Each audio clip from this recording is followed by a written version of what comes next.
You about to watch one of the best documentaries in your life. This two-part special will take you deep into the life of music mogul Sean Puffy Combs, also known as Puff Daddy, P. Diddy, and Brother Love. For the last 5 months, my team and I have been working on this special project. This documentary is important, not just for hip-hop, but for the whole black community. Be sure to like and share this video. Tell everyone about it. Tell your uncle, your auntie, your wife, your husband, your mother, your father, your brother, your sister, friends at school, people at the barbershop. Tell everyone about this two-part documentary. This is something special. Thank you for your time. Now enjoy the show.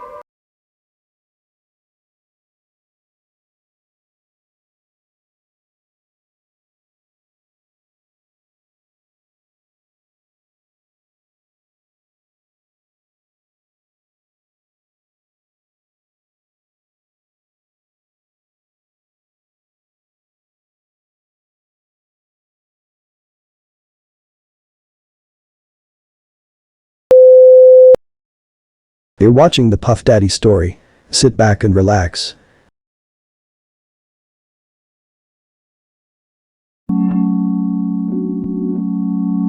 Since the early 90s, Sean Puffy Combs been one of the biggest producers in the game. Before discovering legendary MCs such as Mase, The Lox and the Notorious B.I.G., Puffy was producing hit records for Heavy D, Jody C and Mary J. Blige. By the mid-90s, the name Sean Puffy Combs was often seen and heard. He dominated the music industry for over a decade. His ad-libs alone made songs instant hits. Seeing him dancing in music videos made the songs even better. People such as Damon Dash, Irv Gotti, Birdman, Swiss Beats, Jay-Z and many others were all inspired by Puff Daddy. He helped take hip-hop to the next level. After selling over 500 million records and after launching Sean John clothing line and becoming part owner of Ciroc vodka and Delian tequila, Diddy had a net worth of $800 million. Making him one of the richest people in hip-hop history.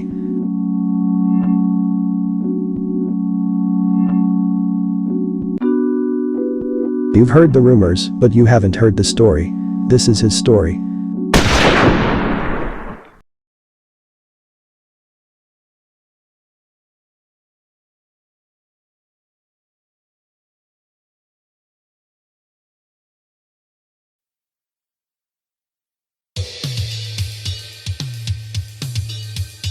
Sean John Combs, born on November 4, 1969 in Harlem, New York.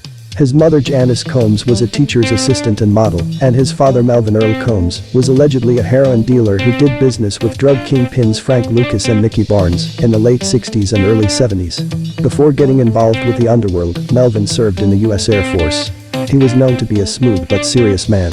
Unfortunately, on January 26, 1972, Melvin Combs was shot and killed in his vehicle after a failed drug deal. Sean was only 2 years old, and his baby sister was only months old at the time. Janice was forced to raise 2 kids on her own. Sean grew up in Mount Vernon, New York, and attended all-boys Catholic elementary school. At an early age, Sean began earning money on his own. His first job was delivering newspapers. By the time Sean was 14, he was buying his own clothes and sneakers. Getting fly was always his thing. From 6th to 12th grade, Sean attended Mount St. Michael Academy, an all-boys Catholic school. There he played on the football team and won a division title in 1986. He was given the nickname Puffy because he would huff and puff when he was angry.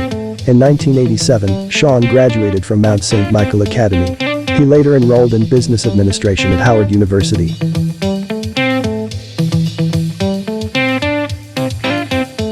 Sean quickly became popular at Howard University by throwing wild parties every week. He was known to be a good dancer and the life of the party. The females loved him. This was the first time in his life attending a co-ed school. He began drinking a lot around this time also. Every week Sean and his friends would work on dance moves to impress people at parties. Him and some of his college friends even appeared in R&B singer Stacey Ladisaw's 1989 What You Need music video. Working as a busboy helped Sean stay fresh. He would use the money he made in tips to purchase clothes and sneakers. Sean became a party animal at Howard University. He did more partying than he did studying. In 1990, during his sophomore year, Sean decided to drop out of college and get into the music business. He landed a job at Uptown Records as an intern.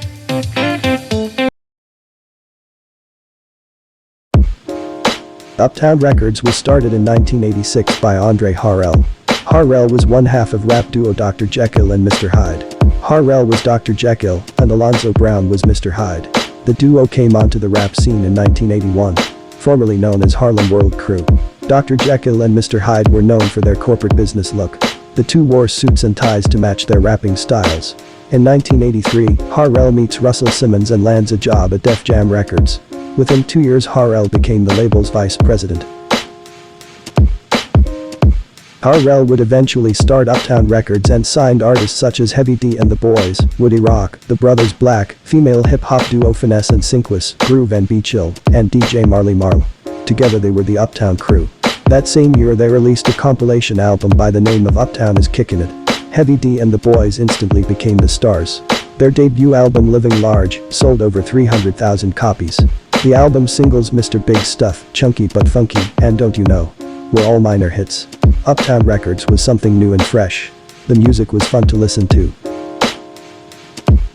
That same year, Harrell signed R&B singer Al B. Sure to the label. Al B. Sure started off singing background vocals on Heavy D and the Boys' Living Large album. On May 3, 1988, Al B. Sure debut album In Effect Mode was released and sold over 3 million copies. The album's first single Night and Day topped the R&B chart and peaked number 7 on the Billboard Hot 100. That following month, Uptown Records then released R&B group Guy's self-titled debut album. Guy was formed in 1987 by Teddy Riley, Aaron Hall, and Timmy Gatling. Gatling was later replaced with Aaron Hall's younger brother Damian Hall. The group's debut album peaked at number 27 on the Billboard 200 chart. The album's first single Round and Round, Merry-Go-Round of Love was an instant hit. Groove Me, Titty's Jam, I Like, and Spend the Night were the album's other 4 hit singles. I was certified platinum in March of '89. Uptown Records was now on another level. Heavy D and the Boys also helped take the label to another level with their second album Big Time. Big Time was released on June 12, 1989, and peaked at number 1 on the US R&B hip-hop album chart. The album had 3 hit singles We Got Our Own Thing, Somebody For Me, and Girls, They Love Me. The Big Time album was later certified platinum. Uptown Records was now up there with the big dogs. Harrell continued searching for new talent. Around this time he meets a 19-year-old ambitious Sean Combs. When Harrell sits down to interview Sean tell Harrell that he looked at Def Jam Records and he looked at Uptown Records and he chose to work for Uptown Records. Harrell was impressed. A young Sean took his intern job very serious. One time Harrell sent Sean to run an errand 10 blocks away. Sean breaks and run 10 whole blocks to drop off the errand for Harrell. By time Harrell finished his phone call, Sean is back in his office asking to do more work. Andre Harrell admired Sean's work ethic. He would eventually make Sean a A&R at Uptown Records. Sean learned a lot about the music business being around Harrell. That same year, Sean helped produce Father MC's debut album Father's Day. It was a good learning experience for Sean. He would soon work with R&B group Jodeci and future R&B star Mary J. Blige. The name Sean Puffy Combs began ringing bells in the music industry.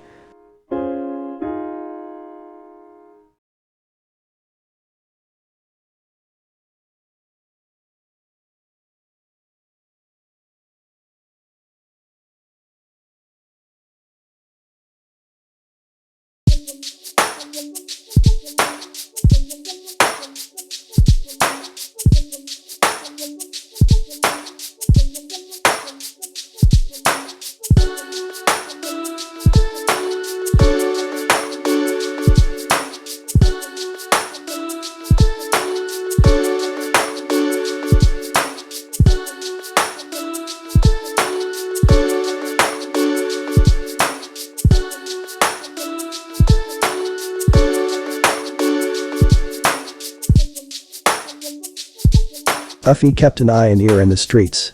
He would often hang out in Harlem with a well-known street crew by the name of Same Gang. Members of Same Gang were friends with Heavy D. Puffy began going to every hotspot in Harlem with the Same Gang. His first time eating and hanging out at the infamous Willie Burgers is with members of the Same Gang. The Same Gang was started in the late 80s by a guy named Gene Deal and D. Ferg. D. Ferg ran a shop in Harlem that designed logos and printed shirts. Before starting his own shop, D. Ferg worked for Dan Day, also known as Dapper Dan, at Dapper Dan's boutique. By the late 80s D. Ferg was a well-known designer in Harlem. He designed the Uptown Records logo for Andre Harrell, and he designed a lot of clothes for Heavy D and the boys.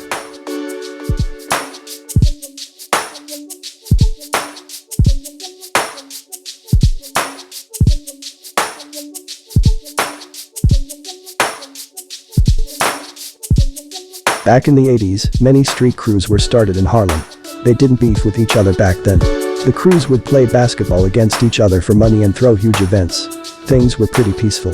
The same gang became one of the biggest crews in Harlem. Puffy loved hanging out with the crew. He came around so much D-Ferg decided to make him an official member.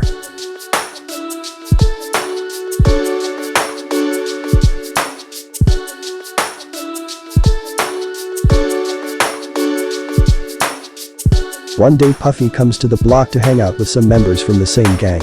As he gets out of his car, several young members of the same gang tries to grab him, but Puffy escapes and run. The same gang members chase after Puffy. Puffy was in fear. For some reason he thought that they were trying to kill him.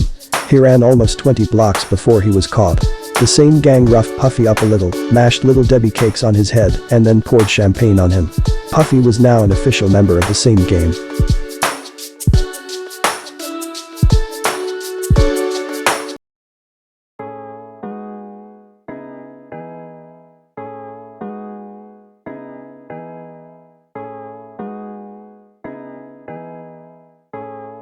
Although Puffy was a hard worker, he still partied on the regular. He continued throwing parties and events. On Monday nights he did an event called Unsigned Hype.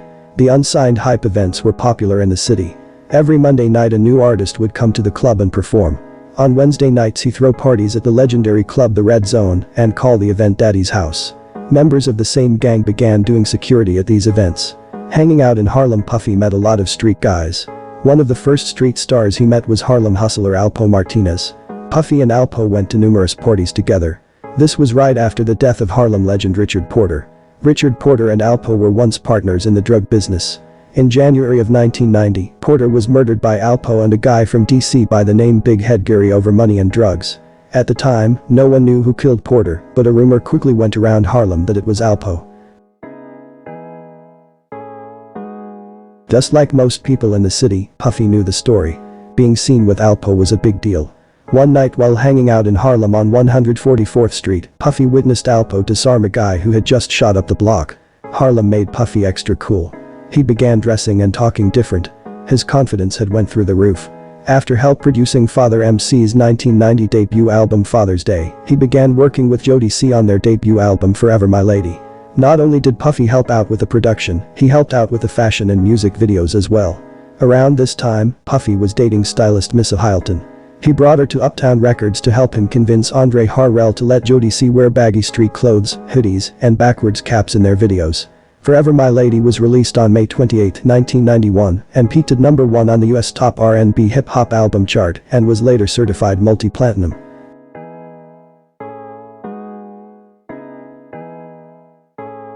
In 1991, Andre Harrell produced his first film Strictly Business. The movie was directed by Kevin Hooks and starring Tommy Davidson, Halle Berry and Joseph Connor Phillips. The cast also includes Anne Marie Johnson, David Marshall Grant, John Cypher, Kim Coles, and Samuel L. Jackson.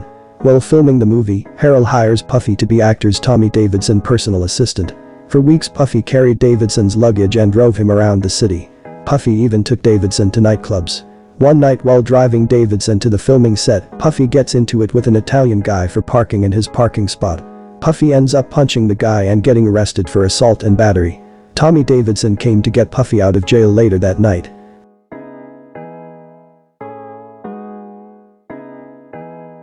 Puffy could no longer be a part of the Strictly Business film. He then contacted Ralph McDaniels, who was a producer of an upcoming movie by the name of Juice that was about to be filmed. Somehow Puffy had came across the Juice screenplay. After reading the screenplay he wanted to play the role of Bishop. Puffy lets McDaniels know that he's interested in playing Bishop. McDaniels tells Puffy that the part was already given to rapper Tupac Shakur. A disappointed Puffy still tried to convince McDaniels that he's better for the part. Puffy playing Bishop sounds pretty funny to most people. But he would have most likely done a good job. Puffy would have made the Bishop character more mysterious. His laid-back persona, soft voice and sneaky eyes would have gave the movie a different feel.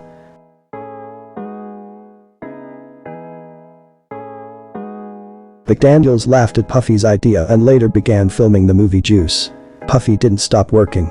He helped produce Mary J. Blige's debut album What's the 411. Many don't understand how Puffy produce music. He don't actually make the beats himself, he choose beats and organize songs for artists. Him and Mary J. Blige became close friends working together. Puffy played a huge role in the beginning of her career. Puffy continued throwing parties. Gene Deal and the same gang were security at all of Puffy parties. On December 28, 1991, Puffy and Heavy D headlined a charity basketball event at the City College of New York Gymnasium. The place was crowded. A lot of people couldn't get inside. During the event, people broke a glass door to enter the gymnasium. Hundreds of people began sneaking into the building. At around 7 p.m., a stampede broke out.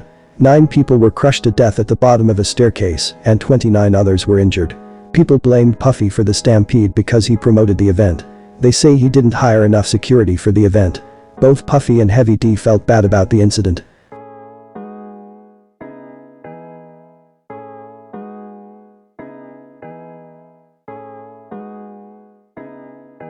A City College stampede made Puffy even more popular. In the beginning of '92, Puffy helped Mary J. Blige finish up her debut album. Him and Mary's chemistry in the studio quickly became strong. What's the 411 was released July 28, 1992, and peaked number 6 on the US Top R&B Hip Hop album. It was later certified triple platinum. Mary J. Blige instantly became a huge R&B star, and Sean Puffy Combs was on his way to becoming a powerhouse music producer.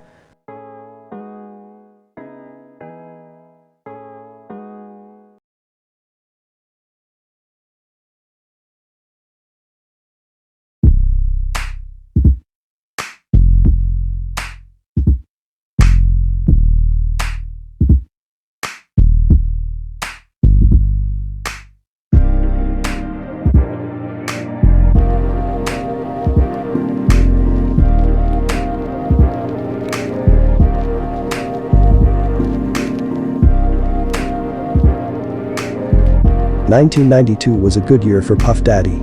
He was now well known in the music industry. Andre Harrell, Heavy D, Def Jam Records founder Russell Simmons were now some of Puffy's good friends. Everyone liked hanging out with Puffy. He was invited to just about every party. Some of the parties Puff attended were allegedly really wild. According to Guy member Aaron Hall, he enjoyed messing around with females in front of other people. He said sometimes Puffy and Jodeci members would sit back and watch him perform for hours. In the summer of '92, Puffy come across a demo tape made by a Brooklyn MC who went by the name Biggie Smalls. After hearing the demo tape, Puffy wanted to manage the Brooklyn rapper. On July 14, 1992, Biggie Smalls signed to Uptown Records and immediately recorded his first studio track called Party and BS, produced by East Mo B. Around this time, Puffy began helping Heavy D and the boys with their next project.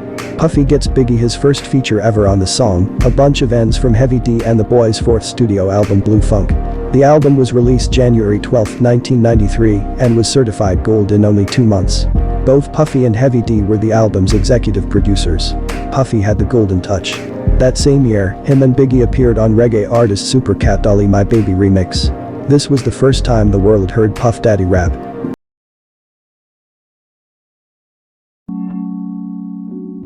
Puffy was slowly becoming the face of Uptown Records. He was the man and he knew it. Some say he even began acting like the CEO. Him and Andre Harrell began bumping heads. After helping produce the soundtrack to the film Who's the Man, Puffy was fired from Uptown Records in the summer of '93. After losing his job at Uptown, Puffy becomes depressed. Some say he even talked about committing suicide. Biggie was no longer signed to Uptown. Him and Puffy both had babies on the way. Biggie immediately went back to dealing crack. Many of Puffy's friends convinced him to start his own record company. All he needed was startup money. After reaching out to a few friends in the industry, Puffy get in touch with two of his childhood friends Corey Jacobs and Kenneth Kemp.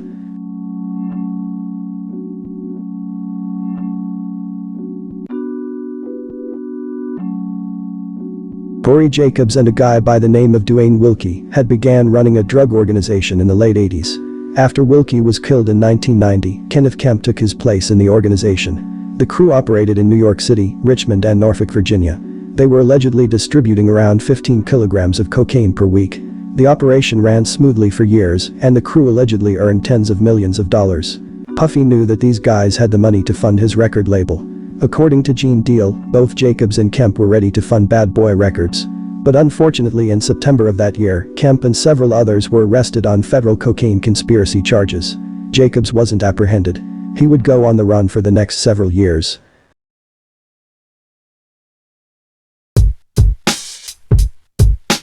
Puffy was forced to come up with a new plan.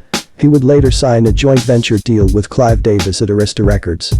D-Ferg designs the Bad Boy Entertainment logo. Around this time Puffy meets Long Island rapper Craig Mack. After hearing Craig Mack rap, Puffy signs him to Bad Boy Entertainment. Biggie Smalls and Craig Mack were now Puffy's bread and butter.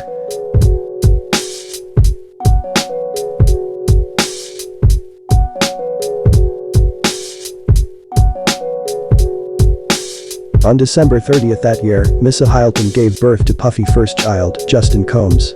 Puffy and Missa had a rocky relationship. Some even say that Puffy was very abusive. The two parted ways shortly after Justin was born and Puffy began dating a 24-year-old Kim Porter.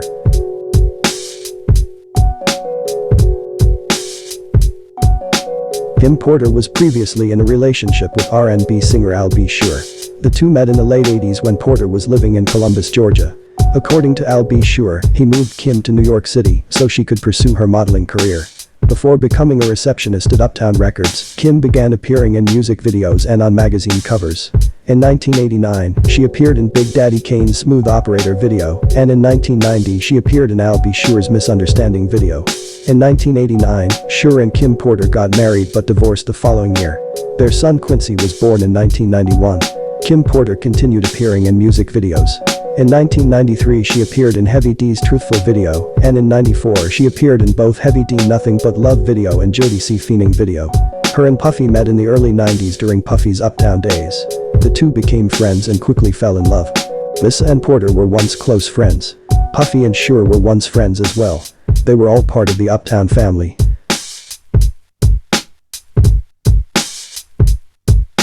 Around this time Biggie and Tupac Shakur were becoming good friends. From 92 to 94 Biggie and Tupac built a strong relationship. Tupac taught Biggie a lot about the rap game. Not only did they party together, Tupac would often invite Biggie to his home. Tupac would even hang out on Biggie's block in Brooklyn. The two had a lot in common. They were both Geminis, they both had huge dreams, and they both were true MCs. According to Tupac, Biggie was about to become a member of Thug Life. At the time, Tupac was working on his third studio album Me Against the World, and Biggie was working on Ready to Die. It's no coincidence that the two albums had a similar concept. Both MCs rapped a lot about death on the albums. Even the titles of both albums are dark. Biggie looked up to Tupac a lot.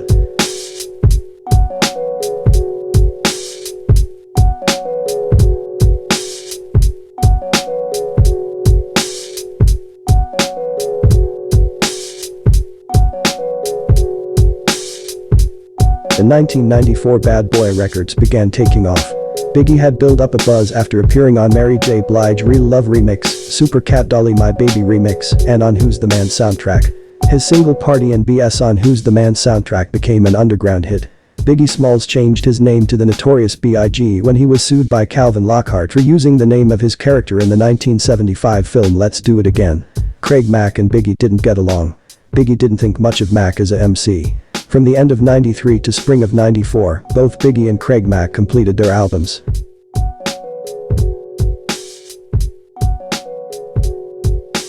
Around this time record executive L.A. Reid sends a 15-year-old Usher to New York to live with Puffy. Usher was signed to LaFace Records at the time, and while working on his debut album, he loses his voice. The label was ready to drop Usher from the label, but Usher begged them to keep him. L.A. Reid thought that it would be a good idea if Usher spent time with Puffy in New York City so he could develop as an artist. They called it Puffy Flavor Camp.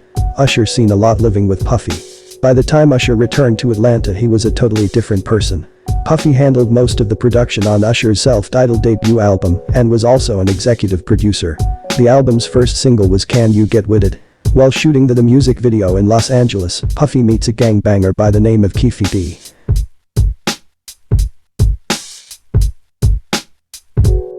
Keffe D was a big-time drug dealer from Compton and a member of the South Side Crips. The South Side Crips were one of the biggest Crip sets in Compton. Puffy wanted a lowrider for the video. Keffe D let Puffy use his 1964 Chevy Impala.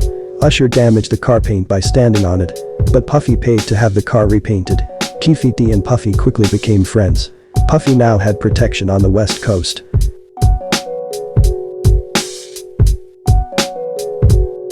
Both Biggie and Craig Mack's debut album were released in September of '94. Craig Mack's Project Funk Da World album was good, but it was overshadowed by Biggie's Ready to Die album. Ready to Die became an instant classic. The album's 3 singles Juicy, Big Papa and One More Chance were all hits. Ready to Die was certified gold 2 months after its release and was certified double platinum the following year. Bad Boy was now in the building. After selling his publishing to Puffy for $200,000, Biggie and his former drug supplier Lance Rivera started a record label by the name of Undia's right after the release of Ready to Die. After signing a deal with Atlantic Records, Biggie and Rivera signs Lil' Kim and Junior Mafia to Undia's Entertainment and began working on Junior Mafia's debut album Conspiracy. Junior Mafia began recording the album at Quad Studios in November of that year. One night during a recording session, Tupac comes to the studio to record a track. Lil Cease and Nino Brown from Junior Mafia see Tupac and a few of his guys walking up the street from the terrace roof. They yell down and speak to Tupac. After speaking to Pac, Lil Cease go in the studio to inform Biggie that Tupac is coming. Biggie knew that some people were plotting to harm Tupac. According to Tupac and some of Biggie's close friends, Biggie warned Tupac a week prior. Now let's break this down.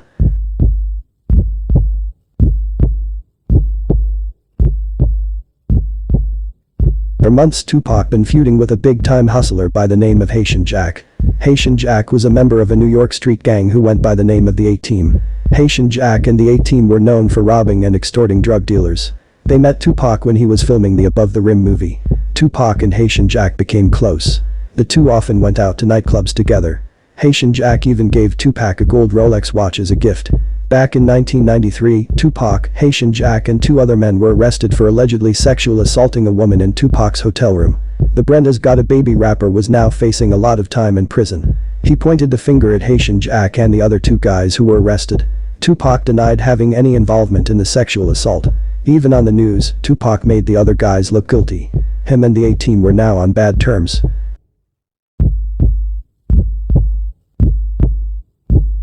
Before coming to Quad Studios, Tupac was at another recording studio working on a track for a Ron G mixtape when music manager James Rosemond, also known as Jimmy Henchman, pages him back to back. Tupac uses a phone and calls Jimmy Henchman.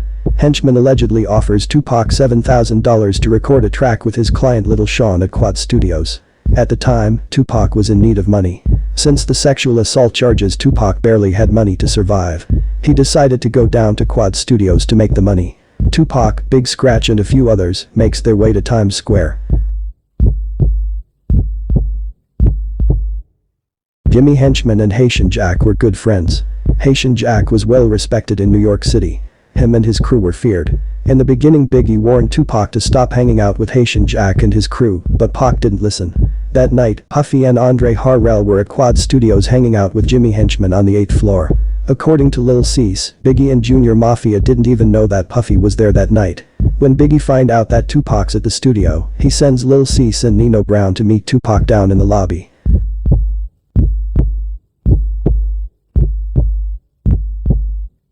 When Lil Cease and Nino Brown take the elevator downstairs, 2 men with guns make them get back in the elevator. Tupac Shakur was robbed and allegedly shot 5 times. Twice in the head, twice in the groin and once in the left hand. That night would end up haunting hip-hop forever.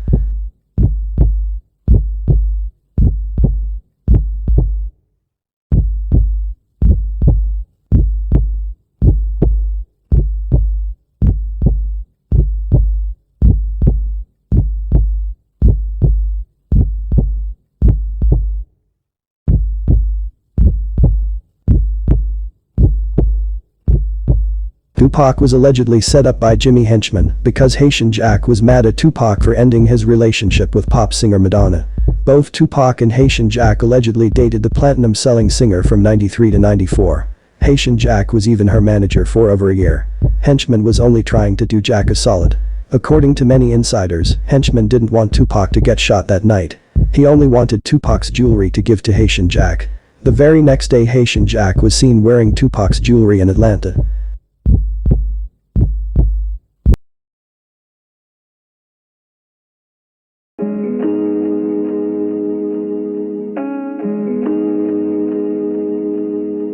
Puffy and Biggie didn't want to get involved. They didn't want to get on either Haitian Jack or Jimmy Henchman's bad side. Although Puffy was famous and making money, Haitian Jack was richer and more powerful. He allegedly ran with a lot of killers and had many powerful friends. Some even say that he inspired mafioso rap. He introduced many New York rappers to things such as Versace shirts, Versace shades, Rolex watches and Cristal champagne. Both Puffy and Biggie had love for Tupac. Puffy had met Pac back in '91 and Big met him in '93. Tupac taught Biggie a lot about the music business. Biggie even wanted Tupac to manage him back in '93, but Tupac told him to stick with Puffy. When Biggie wasn't getting booked for shows, Tupac would let Big open up for him at some of his shows. Tupac even showed Biggie how to make a classic album. At the time, Tupac was working on his third studio album now known as Me Against the World. He let Biggie hear several songs from the album. It's safe to say that Biggie's Ready to Die album was inspired by Tupac. When you listen to songs such as I Get Around and Big Papa, you hear a similar rapping style from the two MCs. The same with the songs Dear Mama and Juicy. Tupac played a huge role in the beginning of Biggie's career.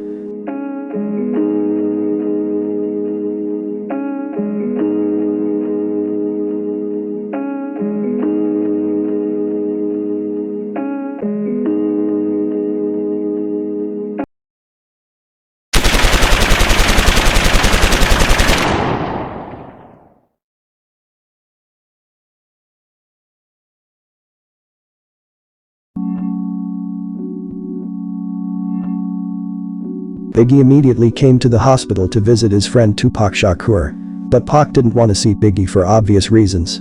Even after being shot 5 times, Tupac still appeared in court the next day for the sexual assault charges and was convicted of 2 counts of first-degree sexual abuse. Tupac had 3 weeks to come up with $3 million for his upcoming bond to remain free until sentencing in February of '95. After court, Tupac went to stay with actress Jasmine Guy to hide out. He was in fear for his life. This was a very dark time for the 23-year-old rapper. He began having nightmares and waking up in cold sweats. According to his aunt Gloria Cox, Tupac was planning to take his own life. Anxiety began getting the best of Pac. Not only did he think Jimmy Henchman would send more people at him, Tupac was also worried about the police killing him. He felt betrayed by Biggie, Big Stretch, Puffy and even Andre Harrell. Pac and Biggie even spoke after Quad Studios shooting. Biggie didn't give Tupac any valuable information about the incident, but he retrieved Tupac's gun that was hidden in a piano at Quad Studios after the shooting. According to Lil Cease and many others who were present that night, Tupac shot himself in the groin and hand accidentally when he had went for his gun during the robbery. They also said that Tupac wasn't shot in the head twice. According to Lil Cease and many others, Tupac was only hit in the head with the handle of a gun.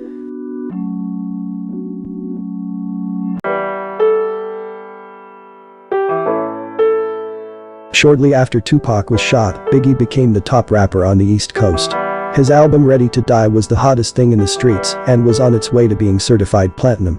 Tupac was unable to post a $3 million bond to keep himself free until sentencing, so he turned himself into authorities on December 23, 1994, at the Bellevue Hospital prison ward in New York City. He was later moved to the North Infirmary Command on Rikers Island. On February 7, 1995, he was sentenced to 18 months to 4.5 years in prison on the sexual assault charges and was transferred to Clinton Correctional Facility in Dannemora. And just 2 weeks later Puffy released Who Shot You by the Notorious B.I.G. Puffy knew that Who Shot You would be interpreted as a Tupac diss record. The song only added fuel to the fire. People began talking and rumors began spreading. One of Tupac's cousins who was incarcerated at the time got word that a guy by the name of King Tut was Pac's shooter. On March 14, Tupac's Me Against the World album was released while he was in prison. The album debuted #1 top R&B hip-hop albums 200 and sold over 200,000 copies in its first week. Tupac was still one of the biggest rappers in the game. His only competition at the time was the Notorious B.I.G. By the summer of '95, mafioso hip-hop was huge and the Notorious B.I.G. was considered the king of New York. He began calling himself Frank White, a character from the 1990 film King of New York played by actor Christopher Walken. This didn't sit well with a lot of other New York MCs. People such as Raekwon, Ghostface Killah and Nas wanted that title.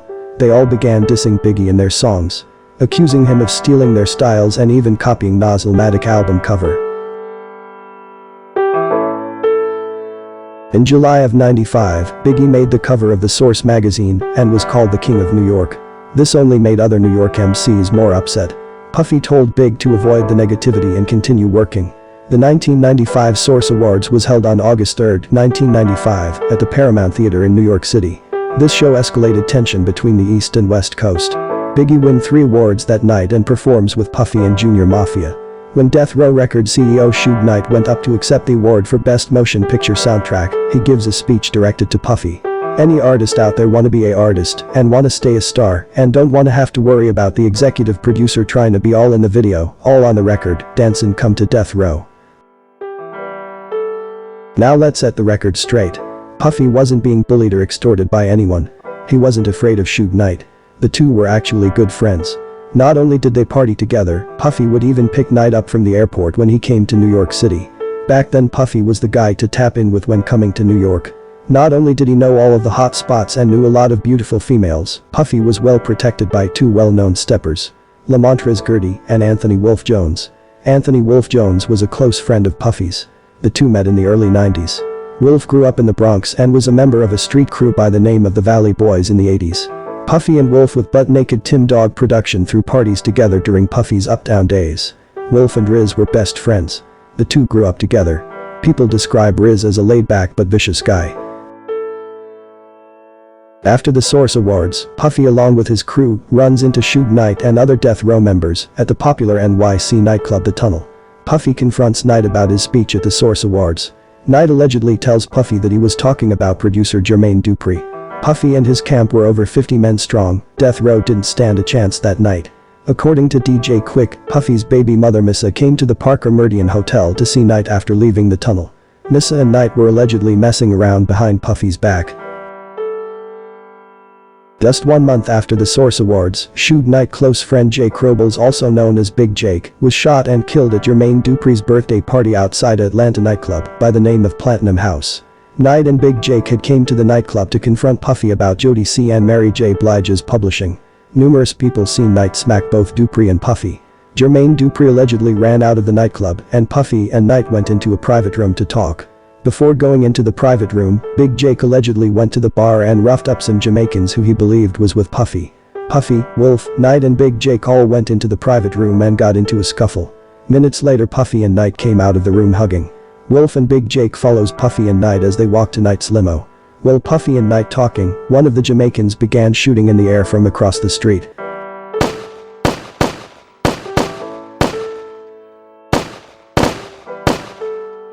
As one Jamaican let off shots to distract everyone, another Jamaican allegedly creeps up behind Big Jake.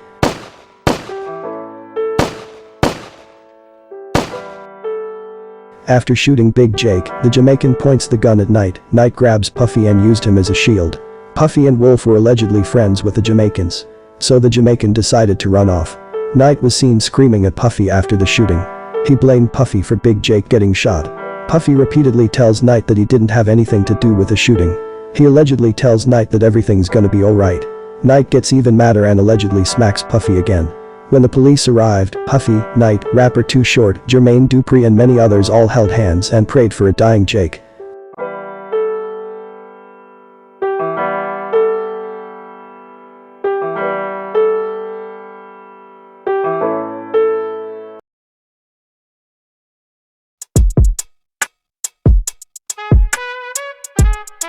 On August 29, 1995, Junior Mafia's Conspiracy album was released under Undees, Atlantic and Big Beat Records. The album's first single, Player's Anthem, became an instant hit. Junior Mafia was now a huge rap group.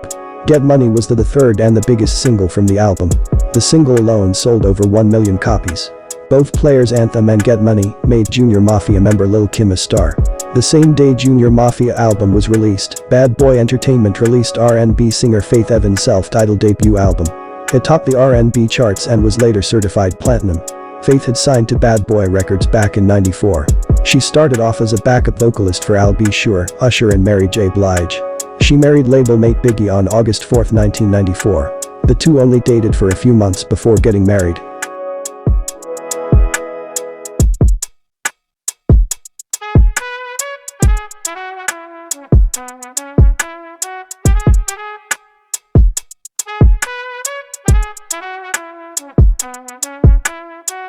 Puffy didn't approve of the marriage in the beginning. Biggie and Faith were both in their early 20s, and they were both new artists. Puffy knew that the marriage would eventually cause Bad Boy Records problems. And he was absolutely right. Tupac was bonded out of Dannemora Clinton Correctional Facility by Suge Knight on October 12, 1995, after filing an appeal. The bond was $1.4 million. Tupac signed to Death Row-Records and moved to Los Angeles. Tupac allegedly sleeps with Faith Evans his second day out of prison, after recording a song together by the name of You Wonder Why They Call You B. According to Faith, Tupac invited her to his hotel room and she went. In December of that year, Snoop Dogg and the Dogg Pound come to New York City to film the video for New York, New York. They filmed at Times Square in Manhattan and in Red Hook, Brooklyn.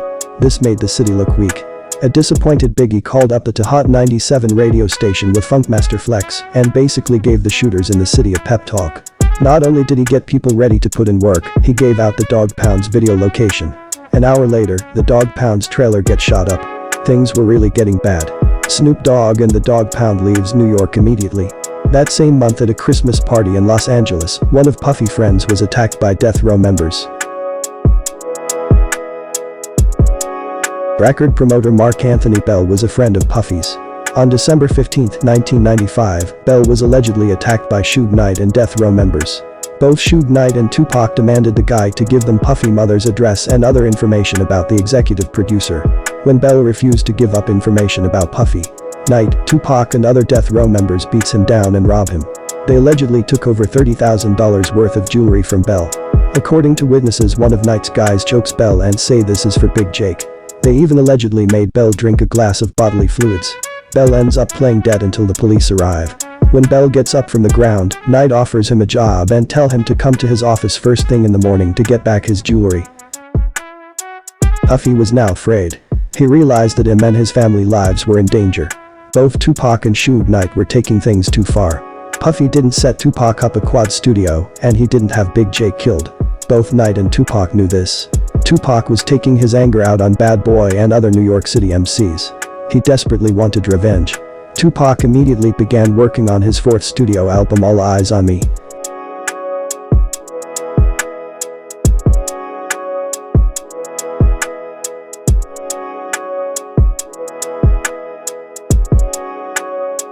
Tupac and Knight teamed up and attacked Bad Boy Records.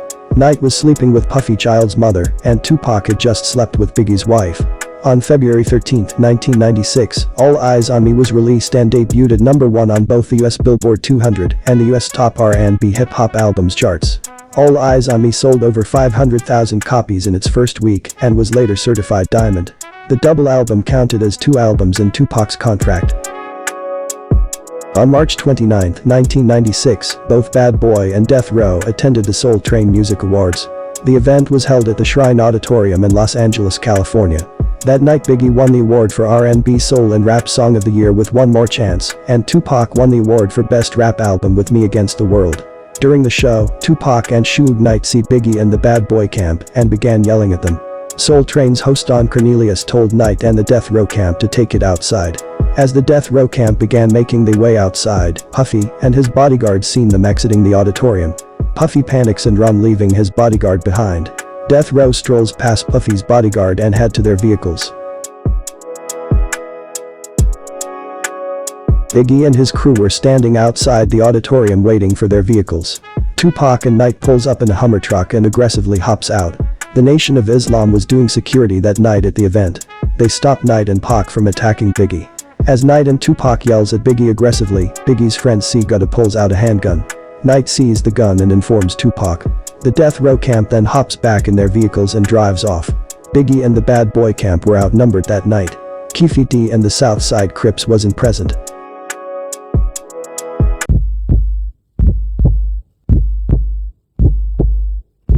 Puffy and his bodyguards makes it back to Puffy's rented mansion in LA.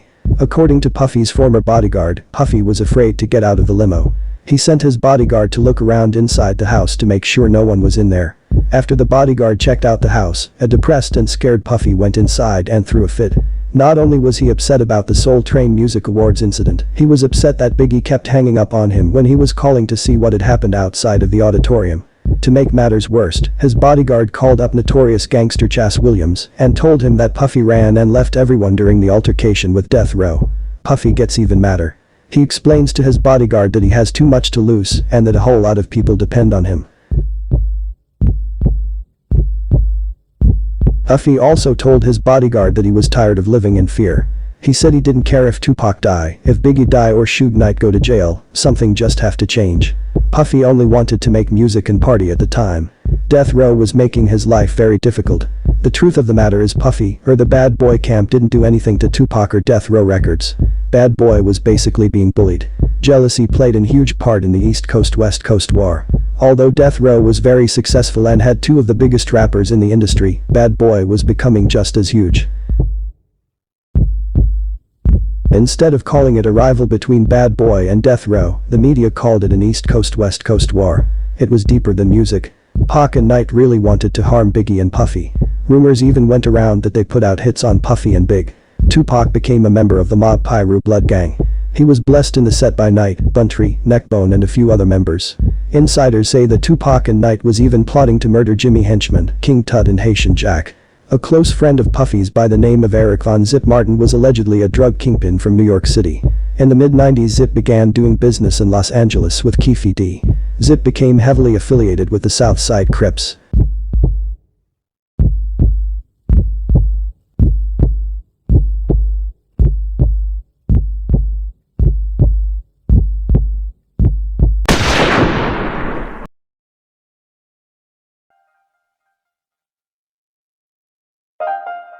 The Mob Piru Bloods and the South Side Crips had been feuding long before the Death Row and Bad Boy rap beef. Blood on both sides was already spilled. The beef had died down in the early 90s when many of the top Mob Piru members started working at Death Row Records and when many of the top South Side Crip members began making millions of dollars dealing drugs. Keffe D's nephew Orlando Anderson, also known as Baby Lane, was in the streets making a name for himself. He followed in his uncle's footsteps and became a South Side Compton Crip when he was around 15 years old. By the time he was 19 years old he was well respected in the neighborhood. He ran with a young wild crew who were known to be fighters and shooters. In 1993, Baby Lane made an appearance in Mellow and Redman's Blaze It Up video. Many don't know that Baby Lane was a gangster rapper himself. He even has several songs recorded. The South Side Crips had formed an alliance with the Atlantic Drive Compton Crips and the Nutty Block Compton Crips called Nutty South Atlantic Crips. The Mob Pirus played it cool.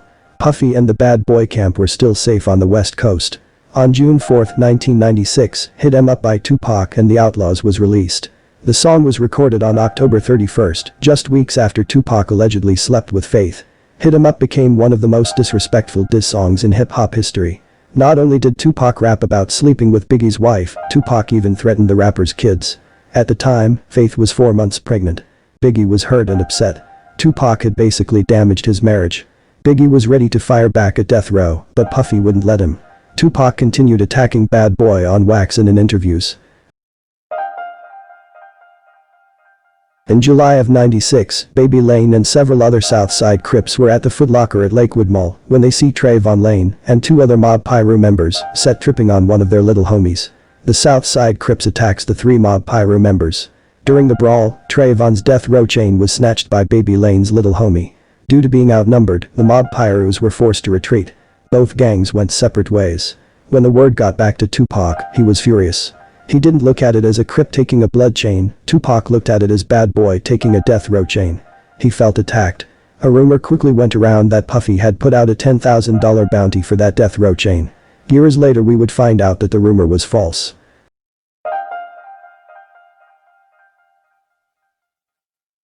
That same month, Puffy along with his bodyguard and Riz pulled up on Tupac and Suge Knight in LA behind the House of Blues. Tupac and Knight were there alone with no death row security around. Riz was ready to shoot them both. He told Puffy to ask them was there a problem. Puffy first asked Tupac what's up. Tupac ignores Puffy so Riz tells Puffy to ask Knight. Puffy then asks Knight do they have any problems in LA. Knight quickly tells Puffy that they don't have any problems that he's aware of. If Tupac and Knight would have said the wrong thing, someone would have most likely gotten hurt that day. Riz was known to put in work.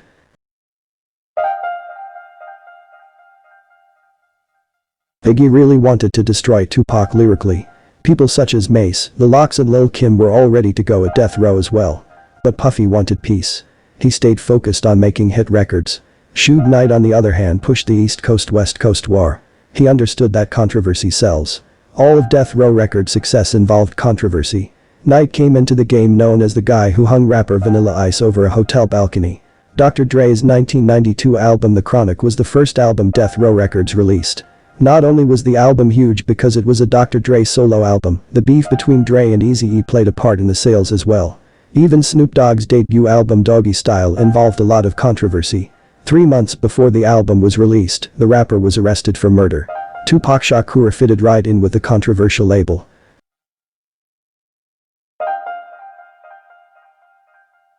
On September 7th of that year, Tupac Shakur was shot in Las Vegas, Nevada, after a Mike Tyson fight.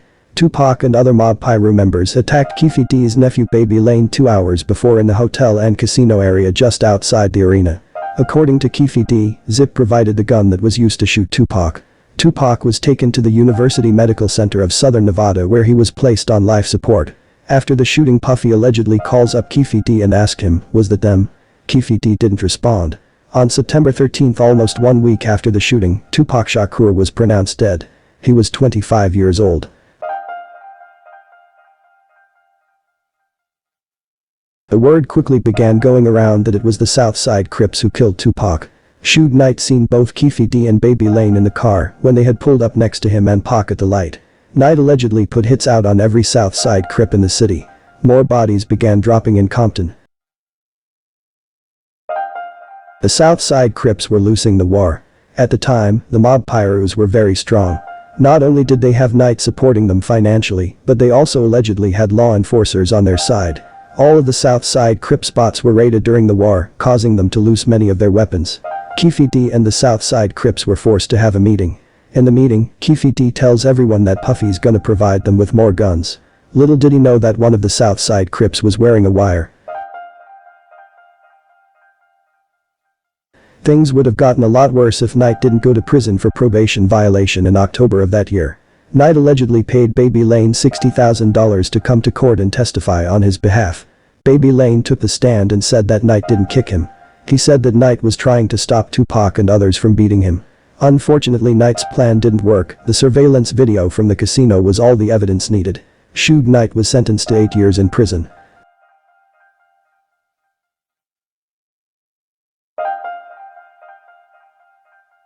Bad Boy Entertainment was now the biggest rap label in the game. Biggie's Life After Death album was highly anticipated. According to many insiders, Biggie was planning to leave Bad Boy and start his own record label. He owed Bad Boy 3 more albums. He made Life After Death a double album, so he'd only owed them one. Biggie allegedly had a $63 million deal waiting for him.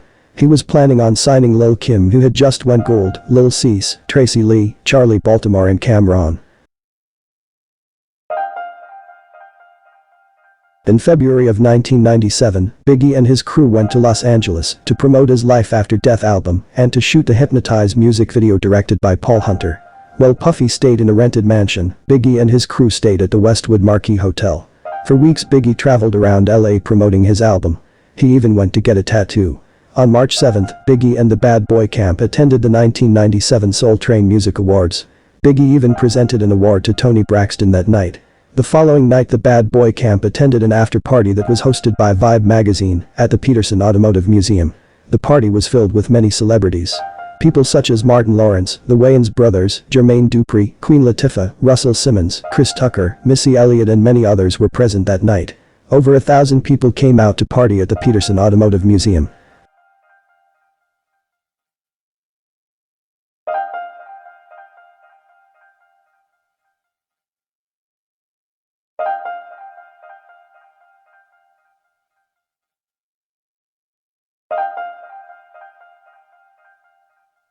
This would be the Notorious B.I.G. final party. Keffe D and other Southside Crips were present that night also. Keffe D even went to Puffy's table and asked if he needed their protection because the party was also filled with Bloods. Puffy told Keffe D that the feds were watching and that he didn't want to bring any heat on Keffe and the Southside Crips. Keffe D understood and walked away. At around 12:30 a.m., the party was shut down by the fire department due to the smoking and overcrowding. Puffy then decided to head to Steve Stout's house party in the Hollywood Hills. Bad Boy security then went to the parking garage to get the vehicles. After getting the vehicles lined up out front, Gene Deal seen a guy in a bow tie walking towards Puffy as Puffy gets inside the SUV. Deal, Anthony Tone Jacobs and Stevie J all got in the vehicle with Puffy. A guy by the name of Kenny Story was the driver of the SUV. After puffing on a cigarette, Biggie gets inside a green suburban SUV, along with Lil Cease and D-Rock. The driver of that vehicle was a guy by the name of Gregory G. Money Young. Puffy and Biggie's SUVs were trailed by an off-duty Inglewood police officer named Reggie Blaylock, driving a Chevrolet Blazer, along with bad boy security guard Paul Offord. Puffy and Gene Deal had got into an argument because Deal wanted to ride on the side of the vehicle with his gun out. Puffy didn't like that idea. He felt that Deal was only trying to put on a show. Puffy tells Deal if he don't get back in the vehicle, he'd never work for Bad Boy Entertainment again. An upset Deal gets back into the vehicle. When Deal gets in, Puffy slides his seat all the way back, hurting Deal's legs. Deal then instructs Kenny to run the next 3 lights. As soon as Kenny ran the first light, a dark-colored Impala pulled to the side of Biggie's vehicle.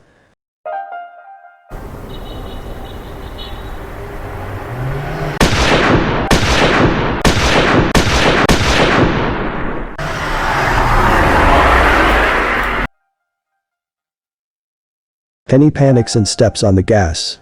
Puffy, Jacobs and Deal makes Kenny hit a U-turn. Kenny hits a U-turn and pull in front of Biggie's SUV. Puffy, Deal, Jacobs, Stevie J and Kenny all rush to the SUV to check on Biggie. An injured Biggie was sitting in the passenger seat silent. He was shot 4 times. The dark-colored Impala took a ride at the light. Deal and Jacobs quickly hops back in the vehicle and goes after the Impala, but the Impala gets away. Deal and Jacobs then return to the museum. For minutes, Puffy talked to a dying Biggie while waiting on the ambulance to arrive. Puffy then decides to drive Biggie to the hospital. Kenny hops in the driver's seat and Puffy, Lil Cease and D-Rock all hops in the back. Kenny speeds off and head to the hospital. Puffy talked to Biggie the whole ride to the hospital to keep him from falling asleep. Deal, Jacobs, Stevie J and the rest of the entourage follows behind. At around 1 a.m., they arrive at Cedars-Sinai Medical Center. Deal, D-Rock and Offord pulls Biggie out of the vehicle. Biggie was rushed inside and doctors performed an emergency thoracotomy. Puffy came into the waiting room in tears. He grabbed Deal's arms and told him to pray. An angry Deal pushed Puffy away and told him that there's no need to pray because Biggie is already dead. At 1:15 a.m., the notorious B.I.G. was pronounced dead. He was 24 years old.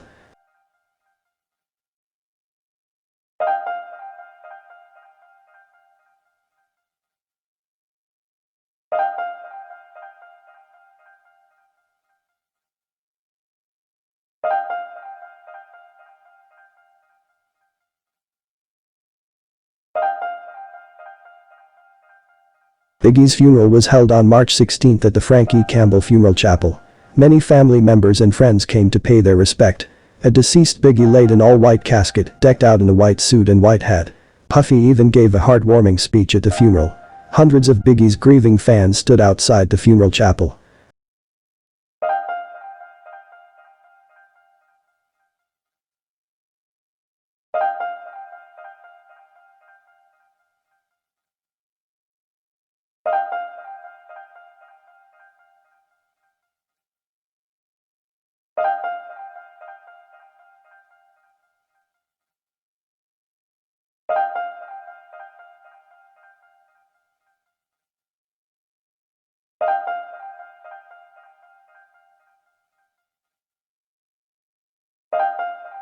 The guy by the name of Wardell Faust, also known as Poochie, was Biggie's alleged killer.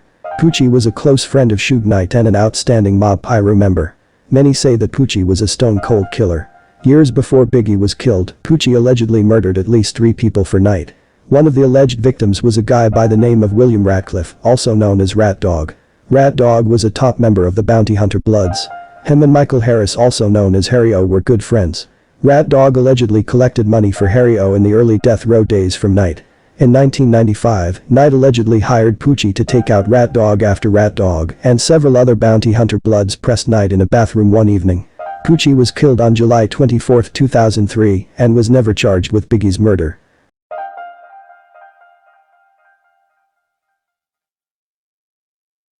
After Biggie's funeral, Puffy locked himself in the house for days. He no longer wanted to be in the music business. The young record executive blamed himself for Biggie's death. Multiple people had warned him not to go to LA. It was clearly a bad decision for Puffy. Many even believed that he was the intended target that night. There's a good chance that Gene Deal saved Puffy's life when he had told the driver to run the stoplight. All of this had a 27-year-old Puffy depressed. He began losing weight due to not eating. According to insiders, Puffy would stay up for days getting drunk. He was now the last man standing. Tupac was killed, Biggie was killed, and Suge Knight was in prison.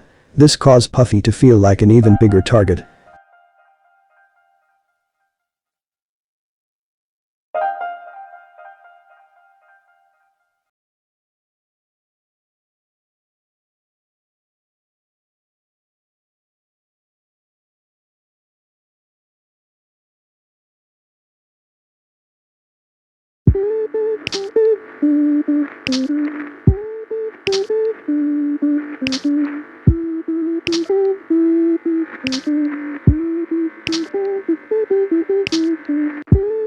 After Biggie's death, many East Coast MCs became depressed. According to Jay-Z, rapping wasn't the same for him. At the time he was working on his sophomore album and My Lifetime Volume 1. Jay-Z and Biggie had met back in '95 at DJ Clark Kent's studio and quickly became good friends. The two had huge plans for the future. Uninspired Jay-Z had to finish up his sophomore album. In My Lifetime Volume 1 was pretty much a bad boy album. Most of the production was handled by Puffy and his in-house producers. This around the time Jay-Z and Puffy became good friends. Although Jay-Z and Rockefeller Records were feuding with Mase, Puffy and Jay-Z continued hanging out together. Biggie had built strong relationships with people in the industry. People such as Busta Rhymes, Mary J. Blige, Dobrat, Jermaine Dupri, Too Short, Funkmaster Flex and many others, all of the notorious B.I.G. Label mates such as The Lox, Black Rob, 112 and Mase, all looked up to Biggie. They were more closer to Biggie than were to Puffy. After Big was killed, Puffy mainly counted on a 21-year-old Mase. Even before Biggie's death, many believed that Mase was about to be the biggest rap star on Bad Boy. Not only was Mase a good rapper, he was good looking and had charisma as well. Mase loved dancing just like Puffy. He was Puffy's dream rap artist. Biggie's Life After Death album was released on March 25, 1997, just 16 days after he was murdered. The double album sold over 600,000 copies in its first week, peaking at number 1 on the Billboard 200. Life After Death became one of the biggest hip-hop albums in history. Biggie was now considered the greatest MC of all time.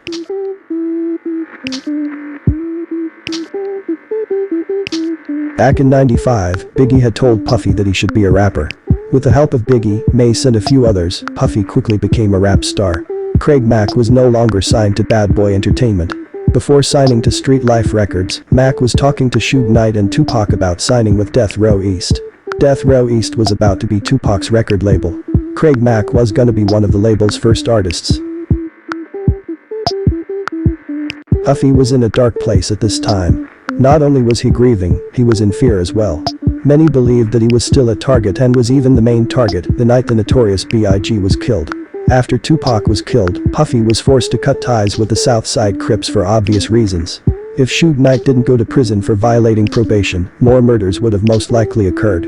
Keefe D, Orlando Anderson and Puffy would have all been huge targets. Being incarcerated made Knight less powerful. Not only did he lose many of his connections, members of the mob Pyrus began going to war with each other also. Between the lawyer fees, lawsuits and thieves, Knight lost millions of dollars.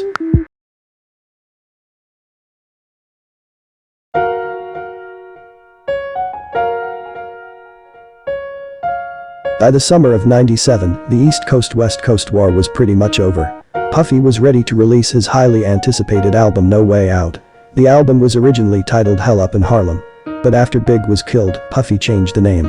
The notorious B.I.G. and Bad Boy's in-house producers The Hitmen helped Puffy create the classic album. 25-year-old Stevie J played a huge role in making the album. He produced 5 of the tracks including the 2 hit singles Victory and I'll Be Missing You. After Big's death, Puffy added the Biggie tribute track I'll Be Missing You to the album. The song featured Faith Evans and 112. The song samples the Police's 1983 hit song Every Breath You Take and was written by Rockefeller-affiliated Sauce Money.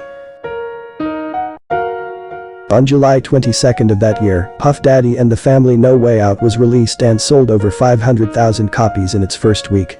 The album contains features from Jay-Z, Busta Rhymes, Lil' Kim, Foxy Brown, 112, Mase, The Lox, Black Rob, Carl Thomas, Genuine, Twista, Faith Evans and the notorious B.I.G.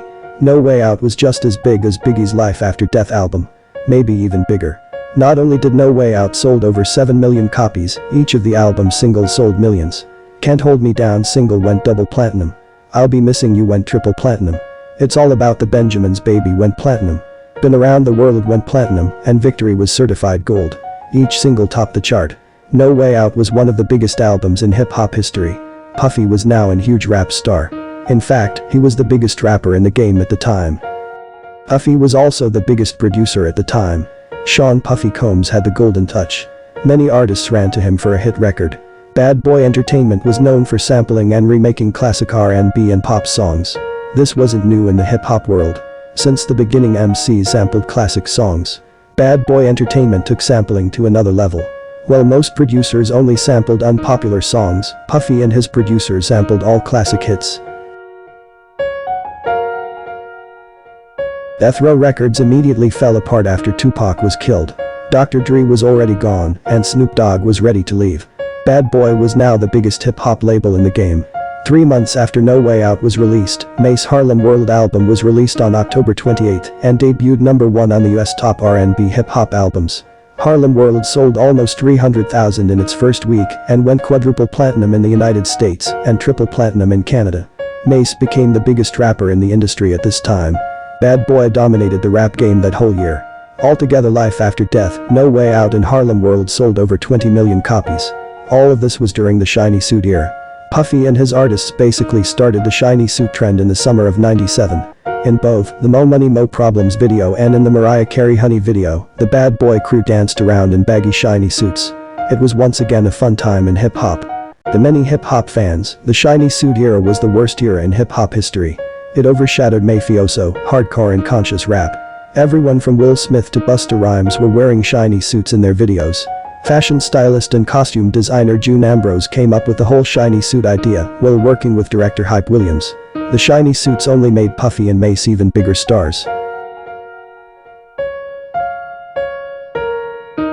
Wu-Tang members continued accusing Puffy and Bad Boy Entertainment of turning hip-hop into R&B. Members even dissed the Bad Boy camp in several songs. Back in 1993, the Wu-Tang Clan had the game on lock. They were planning to take over the whole rap scene. But when the Notorious B.I.G. came onto the scene that following year, he quickly became the face of New York hip-hop. Members of the Wu-Tang Clan sent shots at Biggie till his death in March of '97.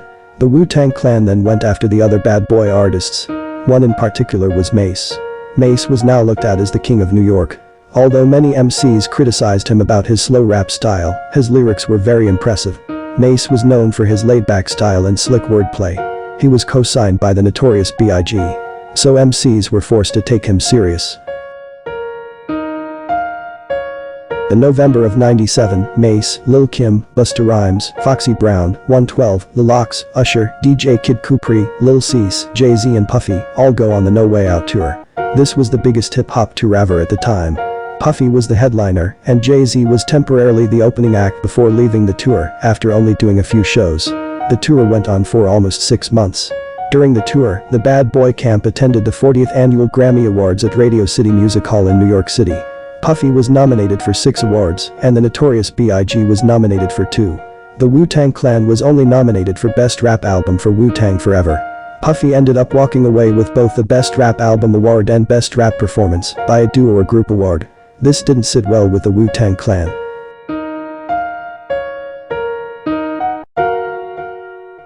After winning Song of the Year for her single Sunny Came Home, singer Shawn Colvin made her way to the stage to accept her second award of the night. As she approached the stage, Wu-Tang Clan member ODB interrupted the whole show. He tells everyone to calm down and then instructs the DJ to turn off the music. "I went and bought me an outfit today that cost me a lot of money today, you know what I mean? Because I thought that Wu-Tang was gone win. I don't know how y'all see it, but when it comes to the children, Wu-Tang is for the children. We teach the children. Puffy is good, but Wu-Tang is the best, okay? I want y'all to know that this is ODB and I love you all. Peace."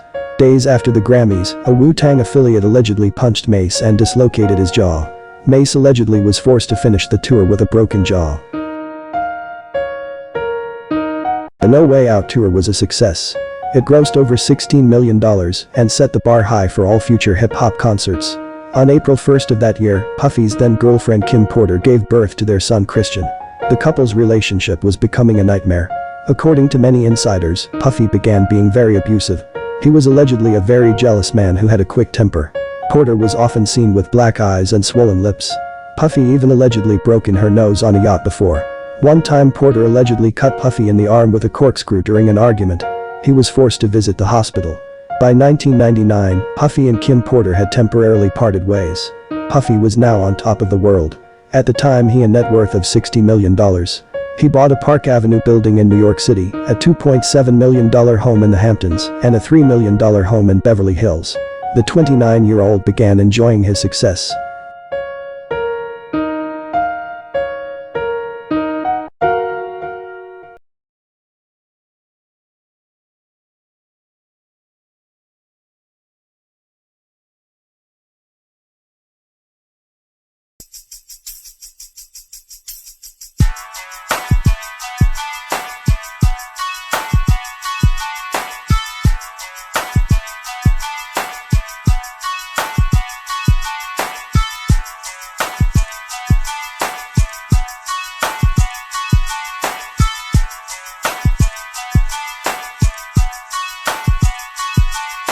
Puffy was now very powerful in the industry.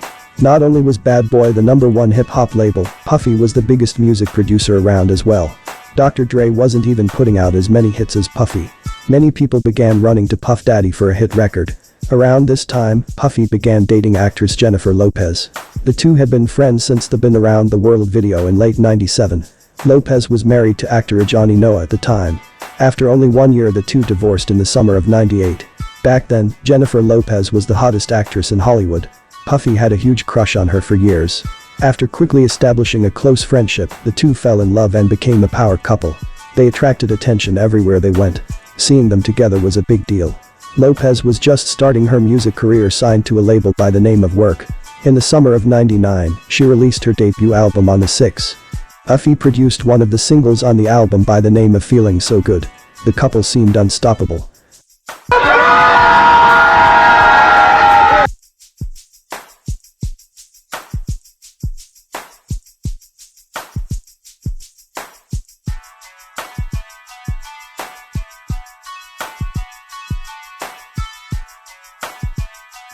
Many believe that Puffy left Kim Porter to be with a 29-year-old actress. Lopez became more of a partygoer while dating Puffy. The couple attended many major events, including the 1999 MTV Video Music Awards in June of that year. Puffy would often take Lopez out to nightclubs, and the two would dance all night. One thing that the couple had in common was that they were both dancers. Lopez and Puffy were both backup dancers in the late 80s and early 90s. Dancing is what brought the couple together. They were the Jay-Z and Beyoncé of the 90s. Other celebrities enjoyed hanging out with the glamorous couple. They were invited to nearly every big party that was thrown by entertainers. The only problem was, Puffy wasn't ready to settle down, and Lopez was ready to start a family.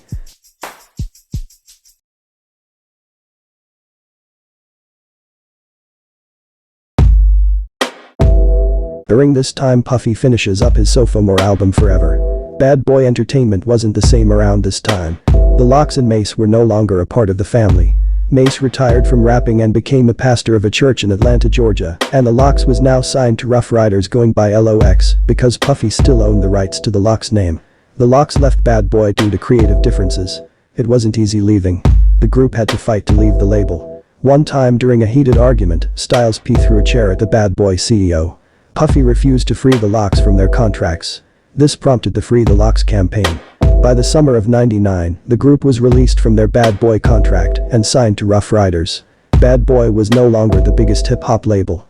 They only had Black Rob, G-Dep, Mark Curry and Brooklyn rapper Shyne at the time. Both G-Dep and Shyne signed to the label in '98.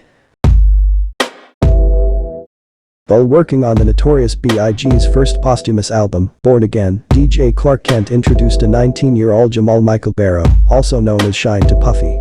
After hearing Shyne rap, Puffy signed him on the spot. Shyne quickly became known as the guy who sounds like Biggie. Although Shyne's voice was similar to Big's, his lyrics weren't quite on Biggie's level. It was rumored that Shyne was about to be a member of the super rap group The Commission, replacing the deceased Notorious B.I.G. That same year, Puffy was featured on Nas' hit single Hate Me Now from his third studio album I Am. Hate Me Now was produced by the Trackmasters, D. Mowat and Pretty Boy. The song had Puffy on the hook with Nas aggressively rapping his verses. It instantly became a classic. The music video was directed by Hype Williams in the spring of '99. In the original version of the video, both Nas and Puffy were being crucified. Shortly after filming the crucifixion scene, Puffy demanded that his scene on the cross be deleted due to him being Catholic. On April 15th of that year, the wrong version of the video was aired on MTV. Someone had accidentally sent the wrong edit to MTV. Just minutes after the video aired, Puffy and two of his guys made their way to Steve Stout's office in the Universal Music Group building and attacked Stout. According to Stout, Puffy hit him over the head with a champagne bottle. Puffy was now wanted by the law. He turned himself in a day later and was charged with second-degree assault and criminal mischief. But the felony charges were later dropped to a simple misdemeanor after Stout had filed a lawsuit against Puffy. The lawsuit was quickly settled out of court for $500,000. Puffy walks away a free man. The Forever album was released on August 24, 1999, and debuted at number 2 on the Billboard 200. It sold over 200,000 copies in its first week of sales and was later certified platinum. Forever was nowhere near as successful as No Way Out. It received poor reviews from critics. The album was criticized for its over-commercializing of the hip-hop genre with its mix of pop and dance music. Many called it one of the worst hip-hop albums that year. In 2006, Q magazine listed the album as one of the worst albums of all time. After Forever, Puffy became the most hated man in the hip-hop. Not only was Mase and the Lox accusing him of practicing bad business, rumors began circulating that he had the notorious B.I.G. killed because Big was planning on leaving Bad Boy. Puffy was no longer respected as a rapper. Everyone now knew that he wasn't writing his own rhymes. Bad Boy just wasn't the same. Shine was about to be the label's next huge rap star. He had just completed his self-titled debut album and was ready to take Bad Boy back to the top. On December 27th of that year, Puffy along with Jennifer Lopez and Shine all went out to party at Club New York in Manhattan. That particular night, a crew from Brooklyn were there partying as well. This Brooklyn crew were known to be shooters. The guy by the name of Matthew Allen, also known as Scar, was the leader of this Brooklyn crew.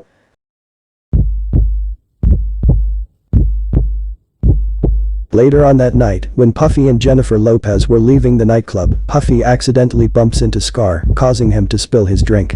A heated argument erupted between Puffy and Scar. One of Scar's guys even allegedly threw a stack of money at Puffy. Scar shoves Puffy and shots began going off.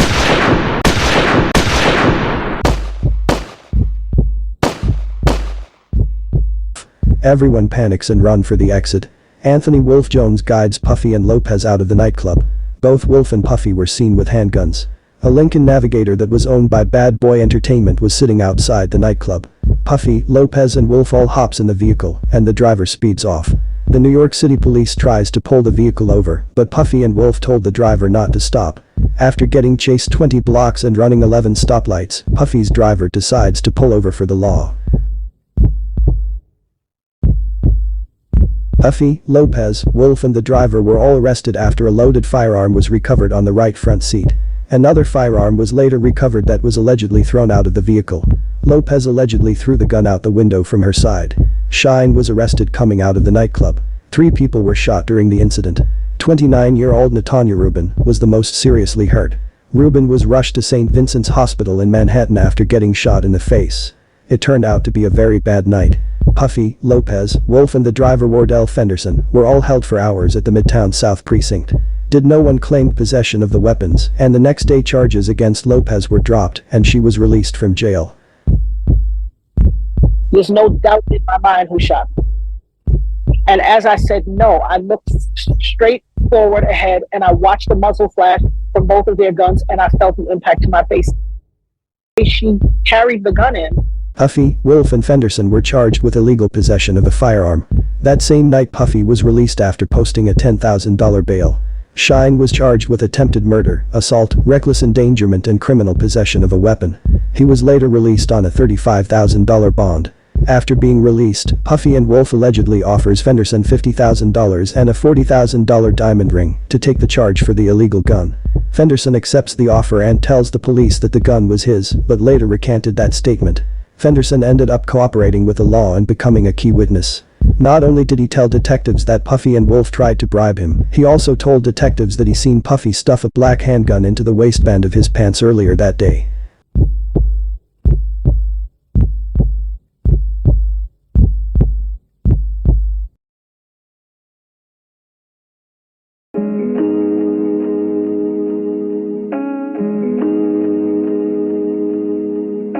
After the nightclub shooting, Puffy stopped communicating with Shyne and hired attorneys Ben Braffman and Johnny Cochran. Cochran was known for winning high-profile cases involving powerful black men. He defended people such as Michael Jackson, O.J. Simpson, Snoop Dogg and Tupac Shakur. Puffy was facing up to 15 years in prison. Things wasn't looking so good for Bad Boy Entertainment.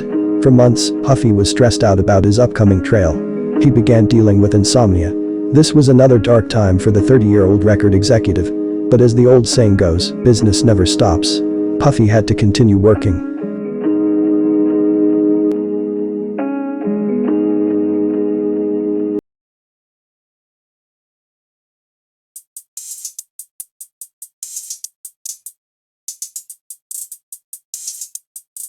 The year 2000 started off good for Bad Boy.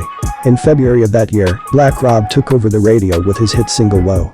Whoa peaked at number 9 on the US Hot R&B hip-hop songs. Bad Boy was slowly climbing back to the top. 3 months after Whoa was released, Shine Bad Boy single was released and peaked at number 57 on the Billboard Hot 100. The song featured reggae artist Barrington Levy and was produced by SLP.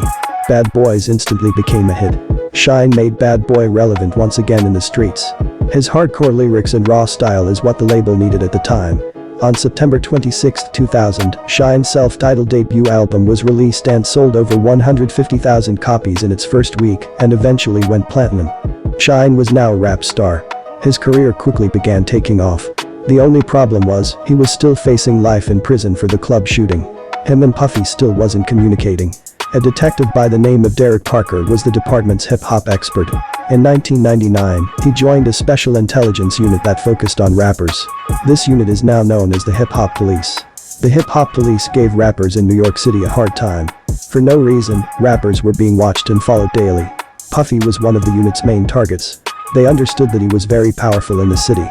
Not only did Puff have big-time lawyers and many rich friends in the industry, Puffy knew a lot of powerful street people as well. On the East Coast he was just as powerful as Suge Knight was on the West Coast in the 90s. Puffy knew he was being watched. That whole year, he kept his nose clean and stayed away from drama. Jennifer Lopez stuck by Puffy's side the whole time. She had just starred in the biggest film of her career. The Cell grossed over $100 million in box office. Lopez was now an A-list actress. She had several movie deals on the table, and she had just finished filming The Wedding Planner. At this time, Lopez was only focused on her acting career. Things just wasn't the same after the nightclub shooting. The incident really traumatized the actress. It wouldn't be long before her and Puffy part ways. During all this, Puffy was being dissed by the Lox. On their sophomore album We Are the Streets, the trio dissed Puffy on most of the album. Puffy ignored all the disses and continued working. Both Black Rob's album Life Story and Shine's album went platinum. Carl Thomas' debut album Emotional had just went platinum as well. Puffy was focused a lot on his clothing line Sean John at this time.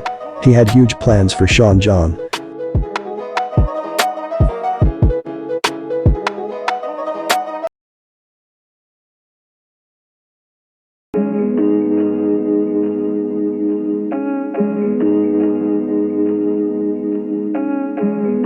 2001 started off rough. Puffy and Lopez were both ready to call it quits. On Valentine's Day of that year, the two announced their breakup. According to Puffy, he was still in love with Kim Porter. The whole time him and Lopez were dating, he cheated on her with Porter. Puffy and Porter temporarily get back together. In March of that year, Porter filed paternity papers because she wanted him to be legally declared their son father. That same month, both Puffy and Anthony Wolf Jones were acquitted on all charges after a 7-week trial. Puffy walks away a free man once again. Shine was convicted on 2 counts of assault and of reckless endangerment and criminal possession of an illegal weapon. On June 1st of that year, he was sentenced to 10 years in prison.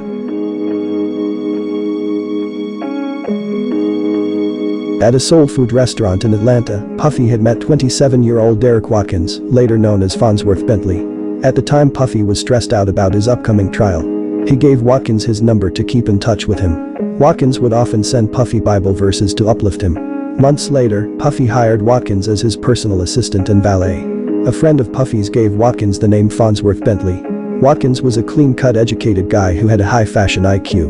Not only would he pack and iron Puffy's clothes, at times he would even give Puffy fashion tips.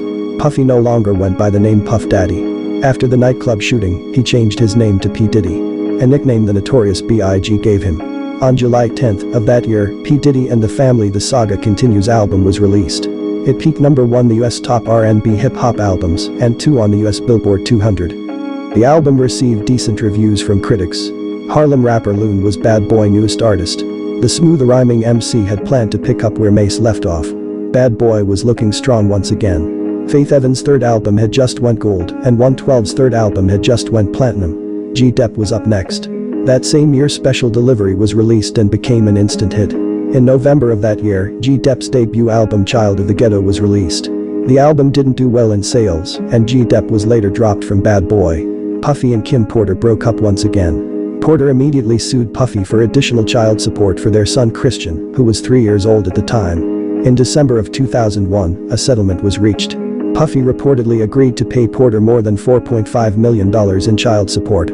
He was also paying his first child's mother Missa $5,000 a month in child support for their 6-year-old son Justin. 2002 was another good year for Sean Puffy Combs. His clothing line Sean John had become one of the most popular clothing lines at the time. Sean John clothes were sold in over 1,200 stores across the country. In 2001 alone, the clothing line grossed over $200 million. Puffy started 2002 off with a bang when he was featured on Busta Rhymes' hit record Pass the Courvoisier. The track also featured Pharrell Williams and it was produced by the Neptunes. Pass the Courvoisier peaked at number 11 on the Billboard Hot 100 and 4 on the US Hot R&B Hip Hop Songs. The music video made the song even more special. For months straight, the song was heavily played on the radio. Puffy kept himself and Bad Boy Records relevant. That spring, Puffy opened up for NSYNC on their celebrity tour. On May 14th of that year, a remix compilation by the name of We Invented the Remix was released. This was the last album Bad Boy released under Arista. We Invented the Remix album sold over 1 million copies. I Need a Girl 1 and 2 were both hit singles from the album. In the summer of 2001, Jennifer Lopez under the name J-Lo released a hit record by the name of I'm Real, the Murder Remix. The song was produced by Irv Gotti and featured Ja Rule. In the song, J-Lo sent shots at Puffy.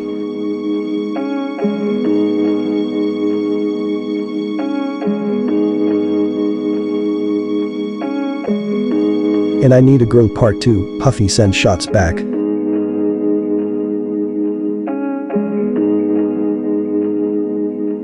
Puffy was seen everywhere. His reality television show Making the Band was becoming a hit. In October of that year he was featured on B2K's hit single Bump Bump Bump. The song was written and produced by R. Kelly. It peaked at number 1 on the US Billboard Hot 100. Bump Bump Bump became one of B2K's biggest hits. The single went silver in the United Kingdom, gold in France and Germany, and platinum in Australia. On February 6, 2003, Bad Boy signed a distribution deal with the Universal. Around this time Puffy was spending a lot of time in Atlanta, Georgia.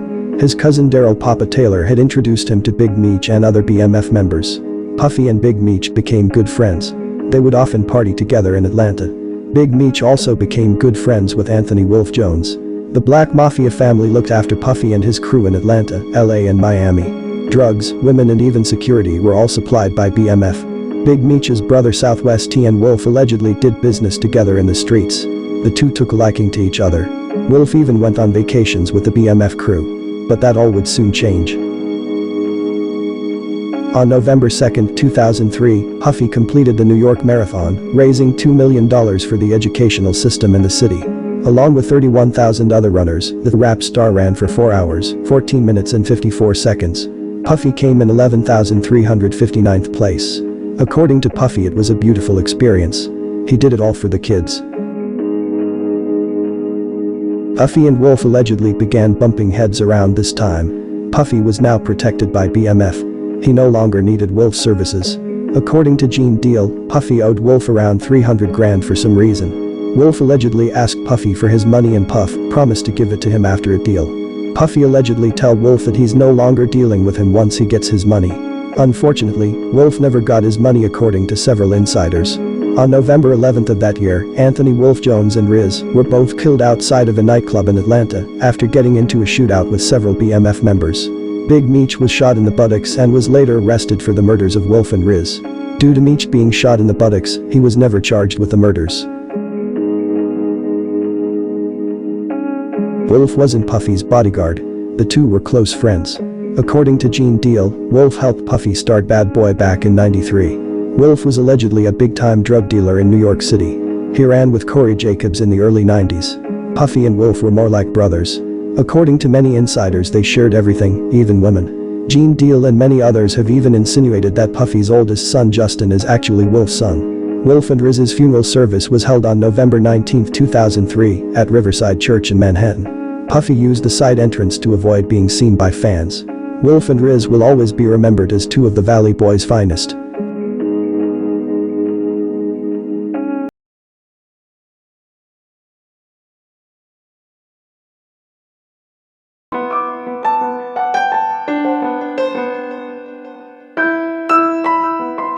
Super Bowl 38 took place at the Reliance Stadium in Houston, Texas on February 1, 2004. The New England Patriots took on the Carolina Panthers.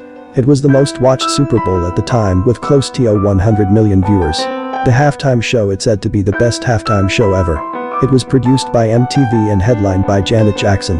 The show also had performances by Justin Timberlake, Kid Rock, Jessica Simpson, Nelly and P. Diddy. This was a huge moment for Puffy. Unfortunately, his performance was overshadowed by the controversial Janet Jackson and Justin Timberlake incident. Many people had forgot that he even performed at the Super Bowl. That same year, Puffy founded the Vote or Die campaign for the 2004 presidential election. Massachusetts Senator at the time John Kerry represented for the Democratic Party and President George W. Bush, who was running for his second term in office, represented for the Republican Party. The Vote or Die campaign was created to get young people and minorities to vote. Many people, including celebrities, wanted Bush out of office. For months, Puffy and other entertainers such as Mariah Carey, Mary J. Blige and 50 Cent all pushed the Vote or Die movement. But unfortunately, Bush still won the election and remained the US president for another term. Many say that the election was stolen.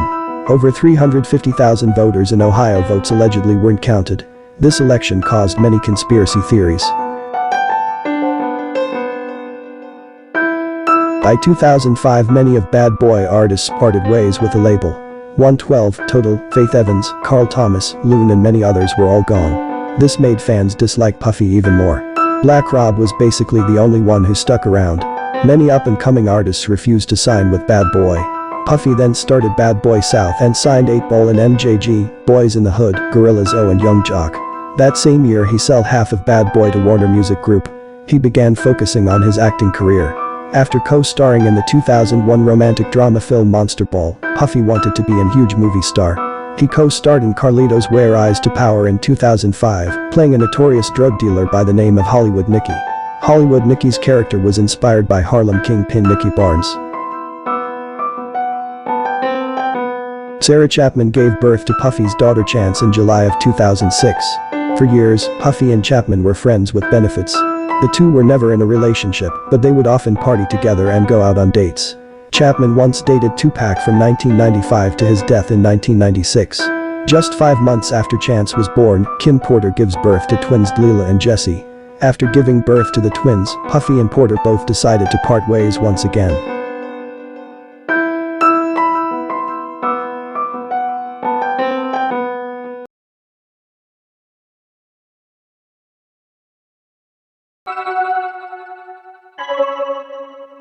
Puffy meets 19-year-old Cassandra Ventura, also known as Cassie, after hearing her 2005 song Me and You. Me and You was a hit single in Germany at the time. Cassie was born in New London, Connecticut. She's of African American, West Indian, Mexican and Filipino descent. Before becoming a singer, Cassie was modeling for local department stores magazines. In 2002, she appeared in R&B singer Mario Just a Friend video at the age 16.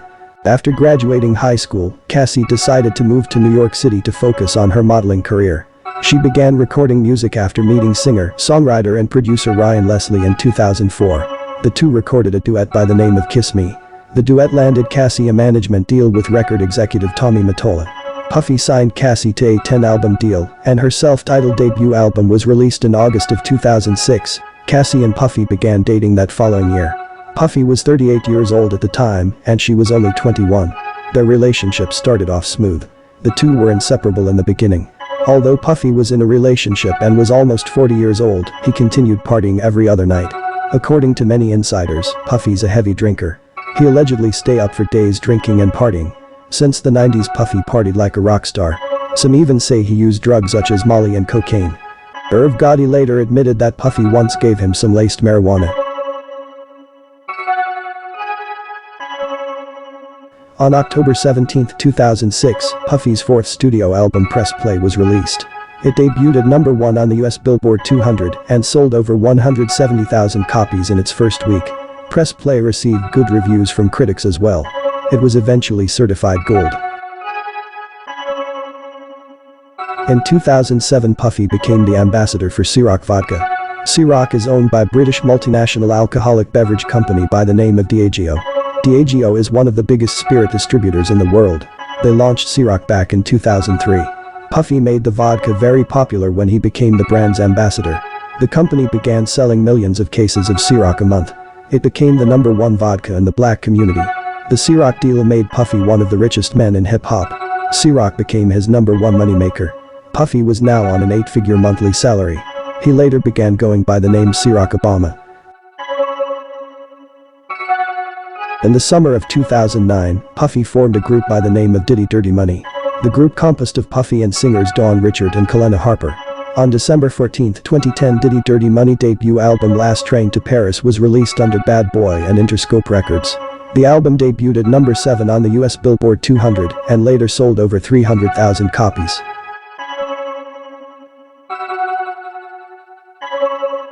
Puffy, Andre Harrell and Heavy D were all still close friends. The three had a strong relationship. Unfortunately, on November 8, 2011, Heavy D collapsed and died outside his Beverly Hills home. The following month an autopsy report was released and it stated that the cause of death was related to a blood clot in a leg. Heavy D was 44 years old.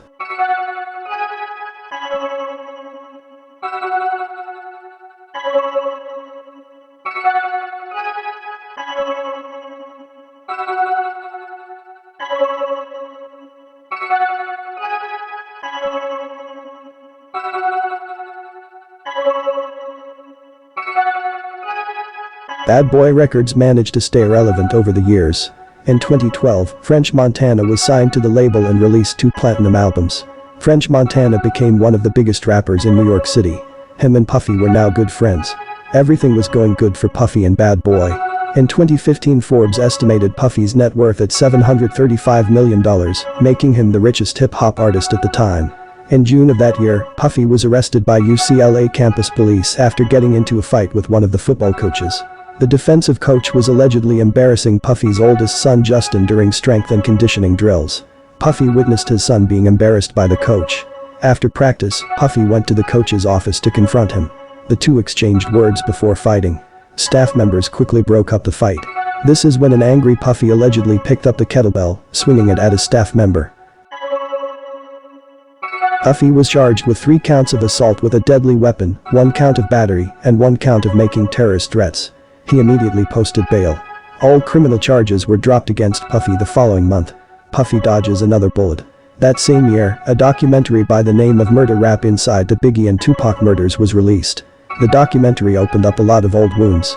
In a tape confession from Keefe D, he claims that Puffy put out a $1 million hit on both Suge Knight and Tupac Shakur. Months later, Puffy's former bodyguard Gene Deal began exposing him even more. Deal even blamed Puffy for Biggie's death. According to Deal, Puffy put Biggie's life in danger by bringing him to LA to promote his Life After Death album. In May of 2017, Puffy's personal chef filed a lawsuit against him claiming sexual harassment and several other things. The lawsuit was later settled out of court. Puffy was now tired of all the negativity that surrounded his name. On his birthday that year, he announced that his new name was Brother Love. Something different. So my new name is Love, aka Brother Love.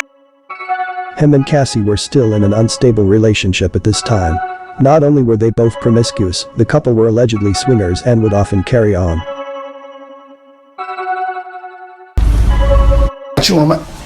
What you gotta say now? What you gotta say now? You ain't got shit. When you put your girl on the snap, baby, yo babe. Puffy and Cassie parted ways in October of 2018. According to many insiders, Cassie was abused by Puffy the entire relationship. Puffy's former bodyguards say he witnessed Puffy beat Cassie down just for talking to a manager. She allegedly wasn't allowed to network with anyone without Puffy's consent. Not only did Puffy allegedly had people spying on Cassie, insiders say he even had her home and cars bugged. Many male musicians were afraid to work with Cassie. Puffy is known to be aggressive. One time he allegedly dangled rapper Wale over a balcony just for working with Cassie, and in 2012, Puffy allegedly blew up Kid Cudi's car in his driveway for dating Cassie. Around this same time, Puffy allegedly punched Drake over the song 0 to 100. According to Puffy, the beat belonged to him. He sent it to Drake so Drake could ghostwrite the song for him. But Drake decided to keep the song for himself.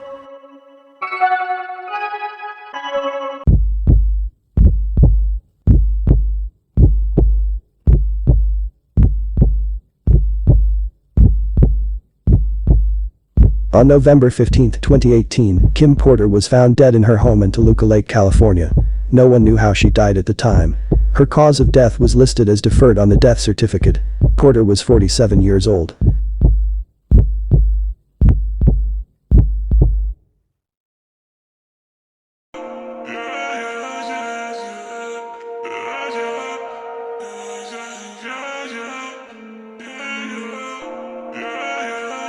Porter's funeral service was held on November 24 in her hometown Columbus, Georgia. Many people came to pay their respect. Puffy even gave a touching 20-minute eulogy. Puffy and Kim Porter's relationship was very deep and personal. Not only did they share 3 children, the two were best friends.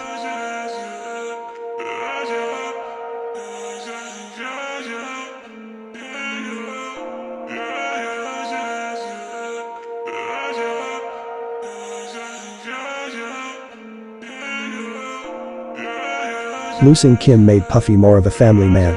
All 6 of his children and Kim's oldest son Quincy began living with him. The family stuck together during this dark time. It was later revealed that Kim Porter's cause of death was labor pneumonia. Days before she died, she was experiencing flu-like symptoms.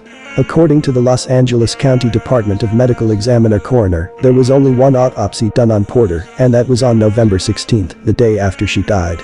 Nothing poisonous was found in Porter's body.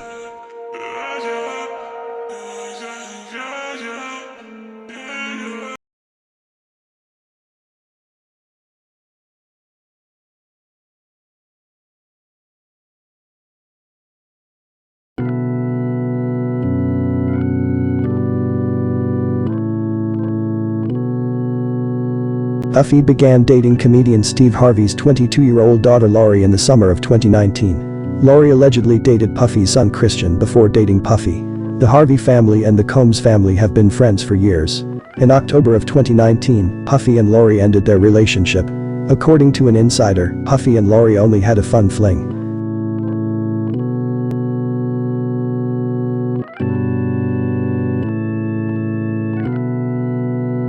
2020 started off decent for Puffy.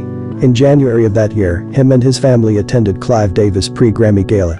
The event was held at the Beverly Hilton in Beverly Hills, and it was hosted by Clive Davis. Stars such as Jay-Z, Beyoncé, Smokey Robinson, Ted Danson, John Bon Jovi, Mariah Carey, Janet Jackson and many other huge stars attended the party. Puffy was honored with the 2020 Grammy Salute to Industry Icons Award. After accepting the award, Puffy gave a long speech.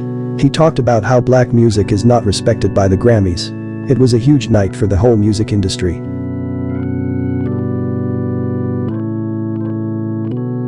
While still grieving over Kim Porter, Puffy lost another close friend. On May 7th of that year, Andre Harrell died at his West California home of heart failure. Harrell's ex-wife confirmed that he had been having heart problems for a while. This put Puffy in an even darker place. According to insiders, Puffy cried for days.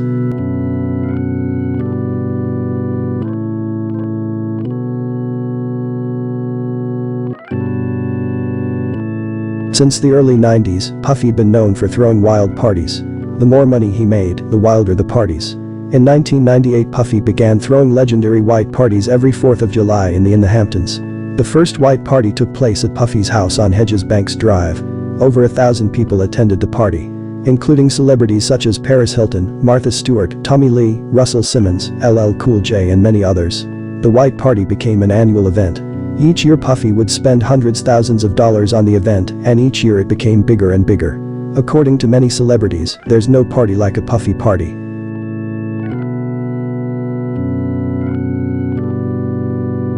On Puffy's 29th birthday, he threw a $600,000 party at the Cipriani Hotel. Over 1,600 people attended this party. Many people, including some celebrities, ended up stranded outside the hotel because it was so crowded. Celebrities such as Donald Trump, David Spade, Mike Tyson, Mark Wahlberg, Bob Weinstein, George Clinton, Lenny Kravitz, Kevin Costner, Chris Rock and many other well-known celebrities all attended Puffy's 29th birthday party. The event was so huge, Clive Davis had trouble getting in, and the only reason he got in was because he was Puffy's boss. The crowd outside was upset they didn't get into the party. They even began chanting "We shall overcome," exercising their civil rights. This was one of the biggest parties in history according to many people. For Puffy's 40th birthday, he threw a huge lavish, star-studded party at the iconic Plaza Hotel in New York. The party cost him $3 million.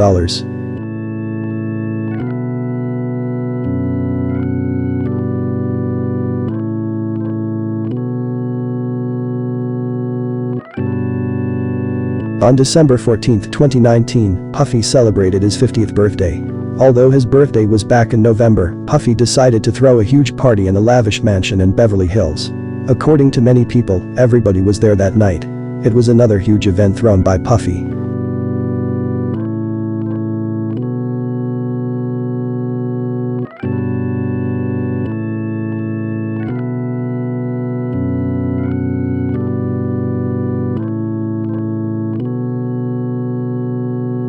The pandemic didn't even stop Puffy from partying. He allegedly threw private parties.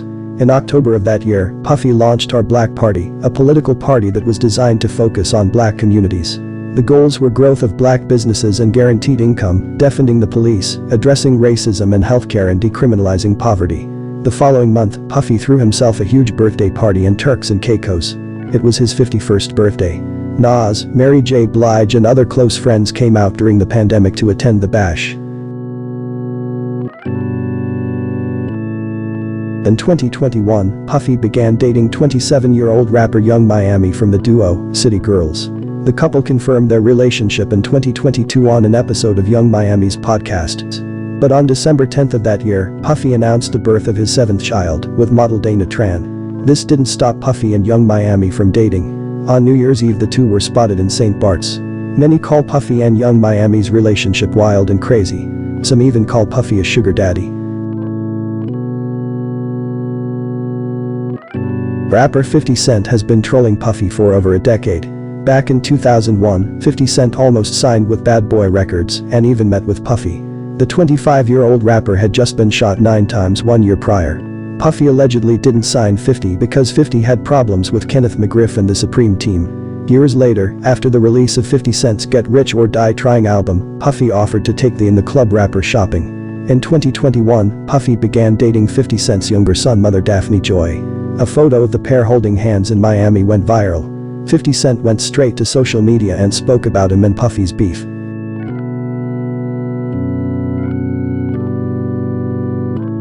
In December of 2022, R&B singer Jaguar Wright did an interview exposing many of the music industry's alleged secrets. Wright even accused Puffy of killing Andre Harrell, Kim Porter and Heavy D. She also insinuated that Puffy tried to have Al B. Sure killed. On Halloween that year, Puffy dressed as the Joker from the movie Batman. Before attending his Halloween party, Puffy walked around entertaining people in the streets. That night, Puffy transformed into Heath Ledger in the Batman movie The Dark Knight. Puffy really got into character. Before going to party, Puffy spots power actor Michael J. Ferguson and a few of his friends hanging out on the sidewalk. Puffy walks up to the actor joking around. According to Ferguson, he didn't know that it was Puffy. Ferguson and his crew warns Puffy to walk off. Puffy gets offended and tries to fight the actor. What's up, baby? What's up, baby? What's up? What's up? You don't like me? You don't like me? Play with me on Halloween? Things quickly settled down once Puffy told Ferguson who he was. The two shook hands and Puffy even invited Ferguson to his Halloween party.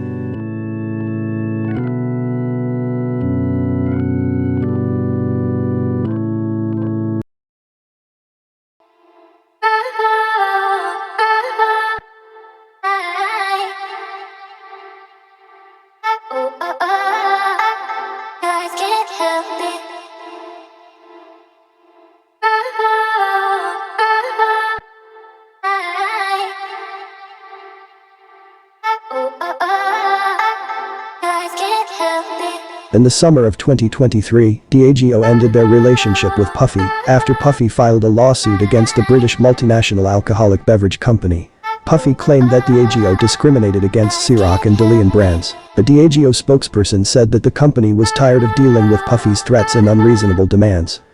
According to the spokesperson, Puffy threatened to publicly defame Diageo if they did not meet his unreasonable financial demands. This was a tough hit for Puffy. Most of his fortune came from his partnership with Ciroc Vodka.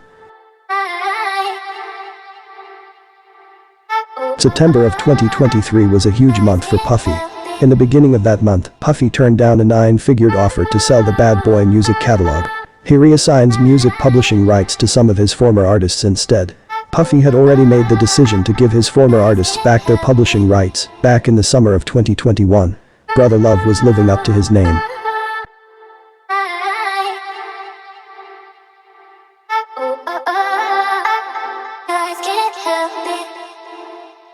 On September 15, 2023, Puffy's fifth studio album, The Love Album, Off the Grid, was released and debuted at number 5 on the US top R&B hip-hop albums.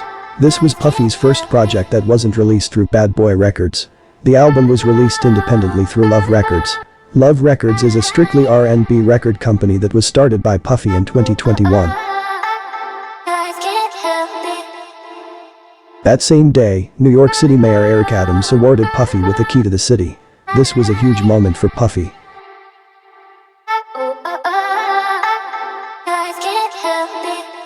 Weeks later, Keffe D gets arrested for the murder of Tupac Shakur after crying out to Puffy for help in interviews. Many believe that Keffe D will try to bring Puffy down with him. For years, the former drug kingpin and gangster said that Puffy hired him and the Southside Crips to murder both Suge Knight and Tupac for $1 million. But there's no evidence to support that claim. Even Puffy's former bodyguard Gene Deal says it's a lie. It's obvious that Tupac was killed because he jumped on Orlando Anderson at the casino. Keffe D himself said that Tupac would still be alive if he didn't jump on Orlando.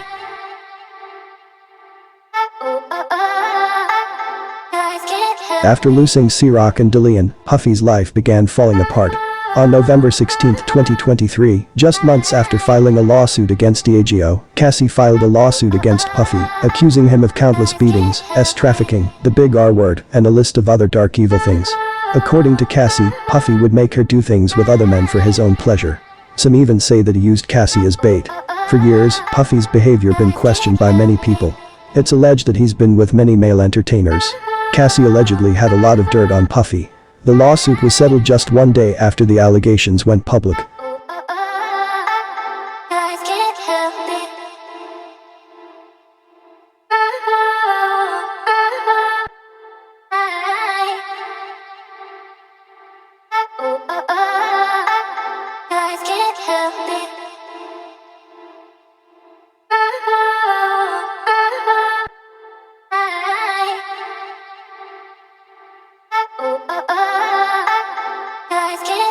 After settling the lawsuit with Cassie for a reported $30 million, another lawsuit was filed by an unnamed Jane Doe, alleges Puffy and 2 other men had drugged and gr her years ago.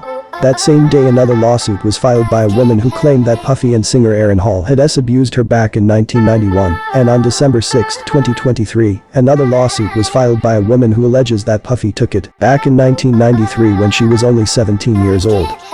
The walls were now closing in on Puffy. He was forced to step down as chairman of Revolt TV. Macy's immediately pulled down Sean John clothing from its department and online stores. Hulu even decided to end their relationship with Puffy.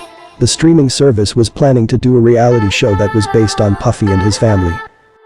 Like they say, when it rains it pours.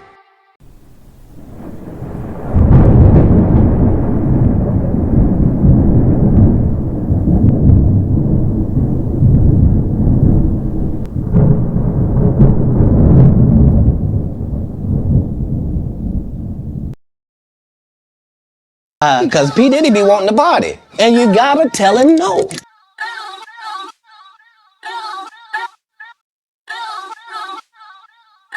In February of 2024, producer Rodney Jones, also known as Lil Rod, filed a $30 million lawsuit against Puffy, accusing the multi-millionaire of sexually assaulting him and forcing him to engage in dirty acts. Jones even provided the feds with footage of Puffy and his friends participating in strange activities. Jones also accused actor Cuba Gooding Jr. of assault. Jones produced 9 songs on Puffy's The Love album. For months, Jones lived with Puffy in his Los Angeles, Miami and New York homes. While living with Puffy, Jones discovered that Puffy had hidden cameras throughout all of his homes. Jones claims that Puffy showed him videos of people getting busy in each of his homes, including a video of producer Stevie J in the bed with what appears to be a man. According to Jones, Puffy has compromising footage of everyone who attended his freaky parties. According to insiders, not only musicians and actors attended Puffy parties, but athletes, politicians, pastors and even princes all attended many of his parties as well. Jones also informed the FBI that Puffy's parties were filled with sex workers and drugs. He claimed that he seen Puffy use and distribute drugs such as cocaine, marijuana, X, mushrooms, ketamine and GHB. Puffy even allegedly laced bottles of alcohol to drug everyone at his parties. Many say that Group S is common at Puffy parties, and a whole lot of man-on-man and woman-on-woman activities take place as well. On September 22, 2022, while working on the Love album, Jones claimed to be present when a shooting took place at Chalice Recording Studios. Jones was instructed by Puffy to lie to the police by telling them that the victim was shot outside the studio during a drive-by shooting. According to Jones, the victim was shot in the studio restroom by either Puffy or his 28-year-old son Justin. Jones collected hundreds of hours of footage and audio recordings from several different parties. Some of the footage was allegedly recorded by Puffy himself. Jones alleges that Puffy would often take his cell phone and walk around the parties recording. Jones allegedly has footage of a popular rapper and a huge R&B singer doing inappropriate things with underage girls and prostitutes. For months, Jones claimed to be assaulted by Puffy and his staff, and was even assaulted by a cousin of Young Miami. Jones said that Puffy promised him that he'll win the Producer of the Year Grammy Award for the Love album. But according to Jones, he wasn't even paid for his work on the album, and he accused Love Records, Motown and UMG of being unjustly enriched. Jones' 75-page complaint shook many trees. The following month, Puffy's home in New York, Los Angeles and Miami were raided by Homeland Security. Both Justin and Christian were seen handcuffed outside of their Beverly Hills home. Federal agents allegedly recovered hundreds of hidden cameras and illegal items at 2 of the homes. Days later, 26-year-old Christian Combs was hit with a lawsuit accused of drugging and assaulting a female back in December of 2022. Grace O'Marque worked as a bartender on one of Puffy's yachts. According to O'Marque, Christian made her drink a shot of some tequila that he brought aboard. She believes that the tequila was laced with a drug.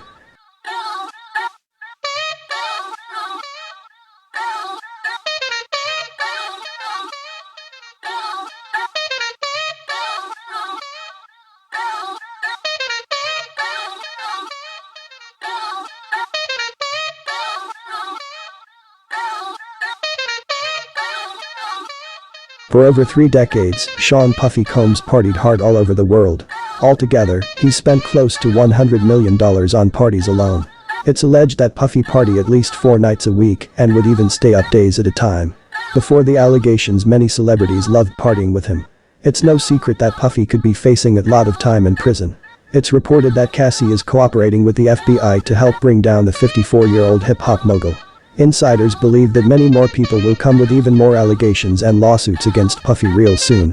At the end of the day, it's all in God's hands. No matter what, Puffy is still a living legend.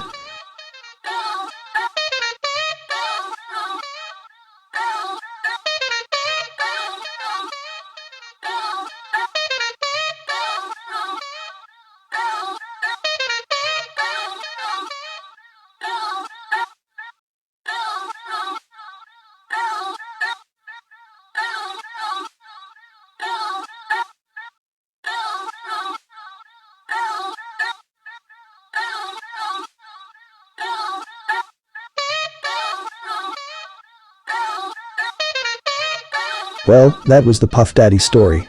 Thank you all for watching. See you next time.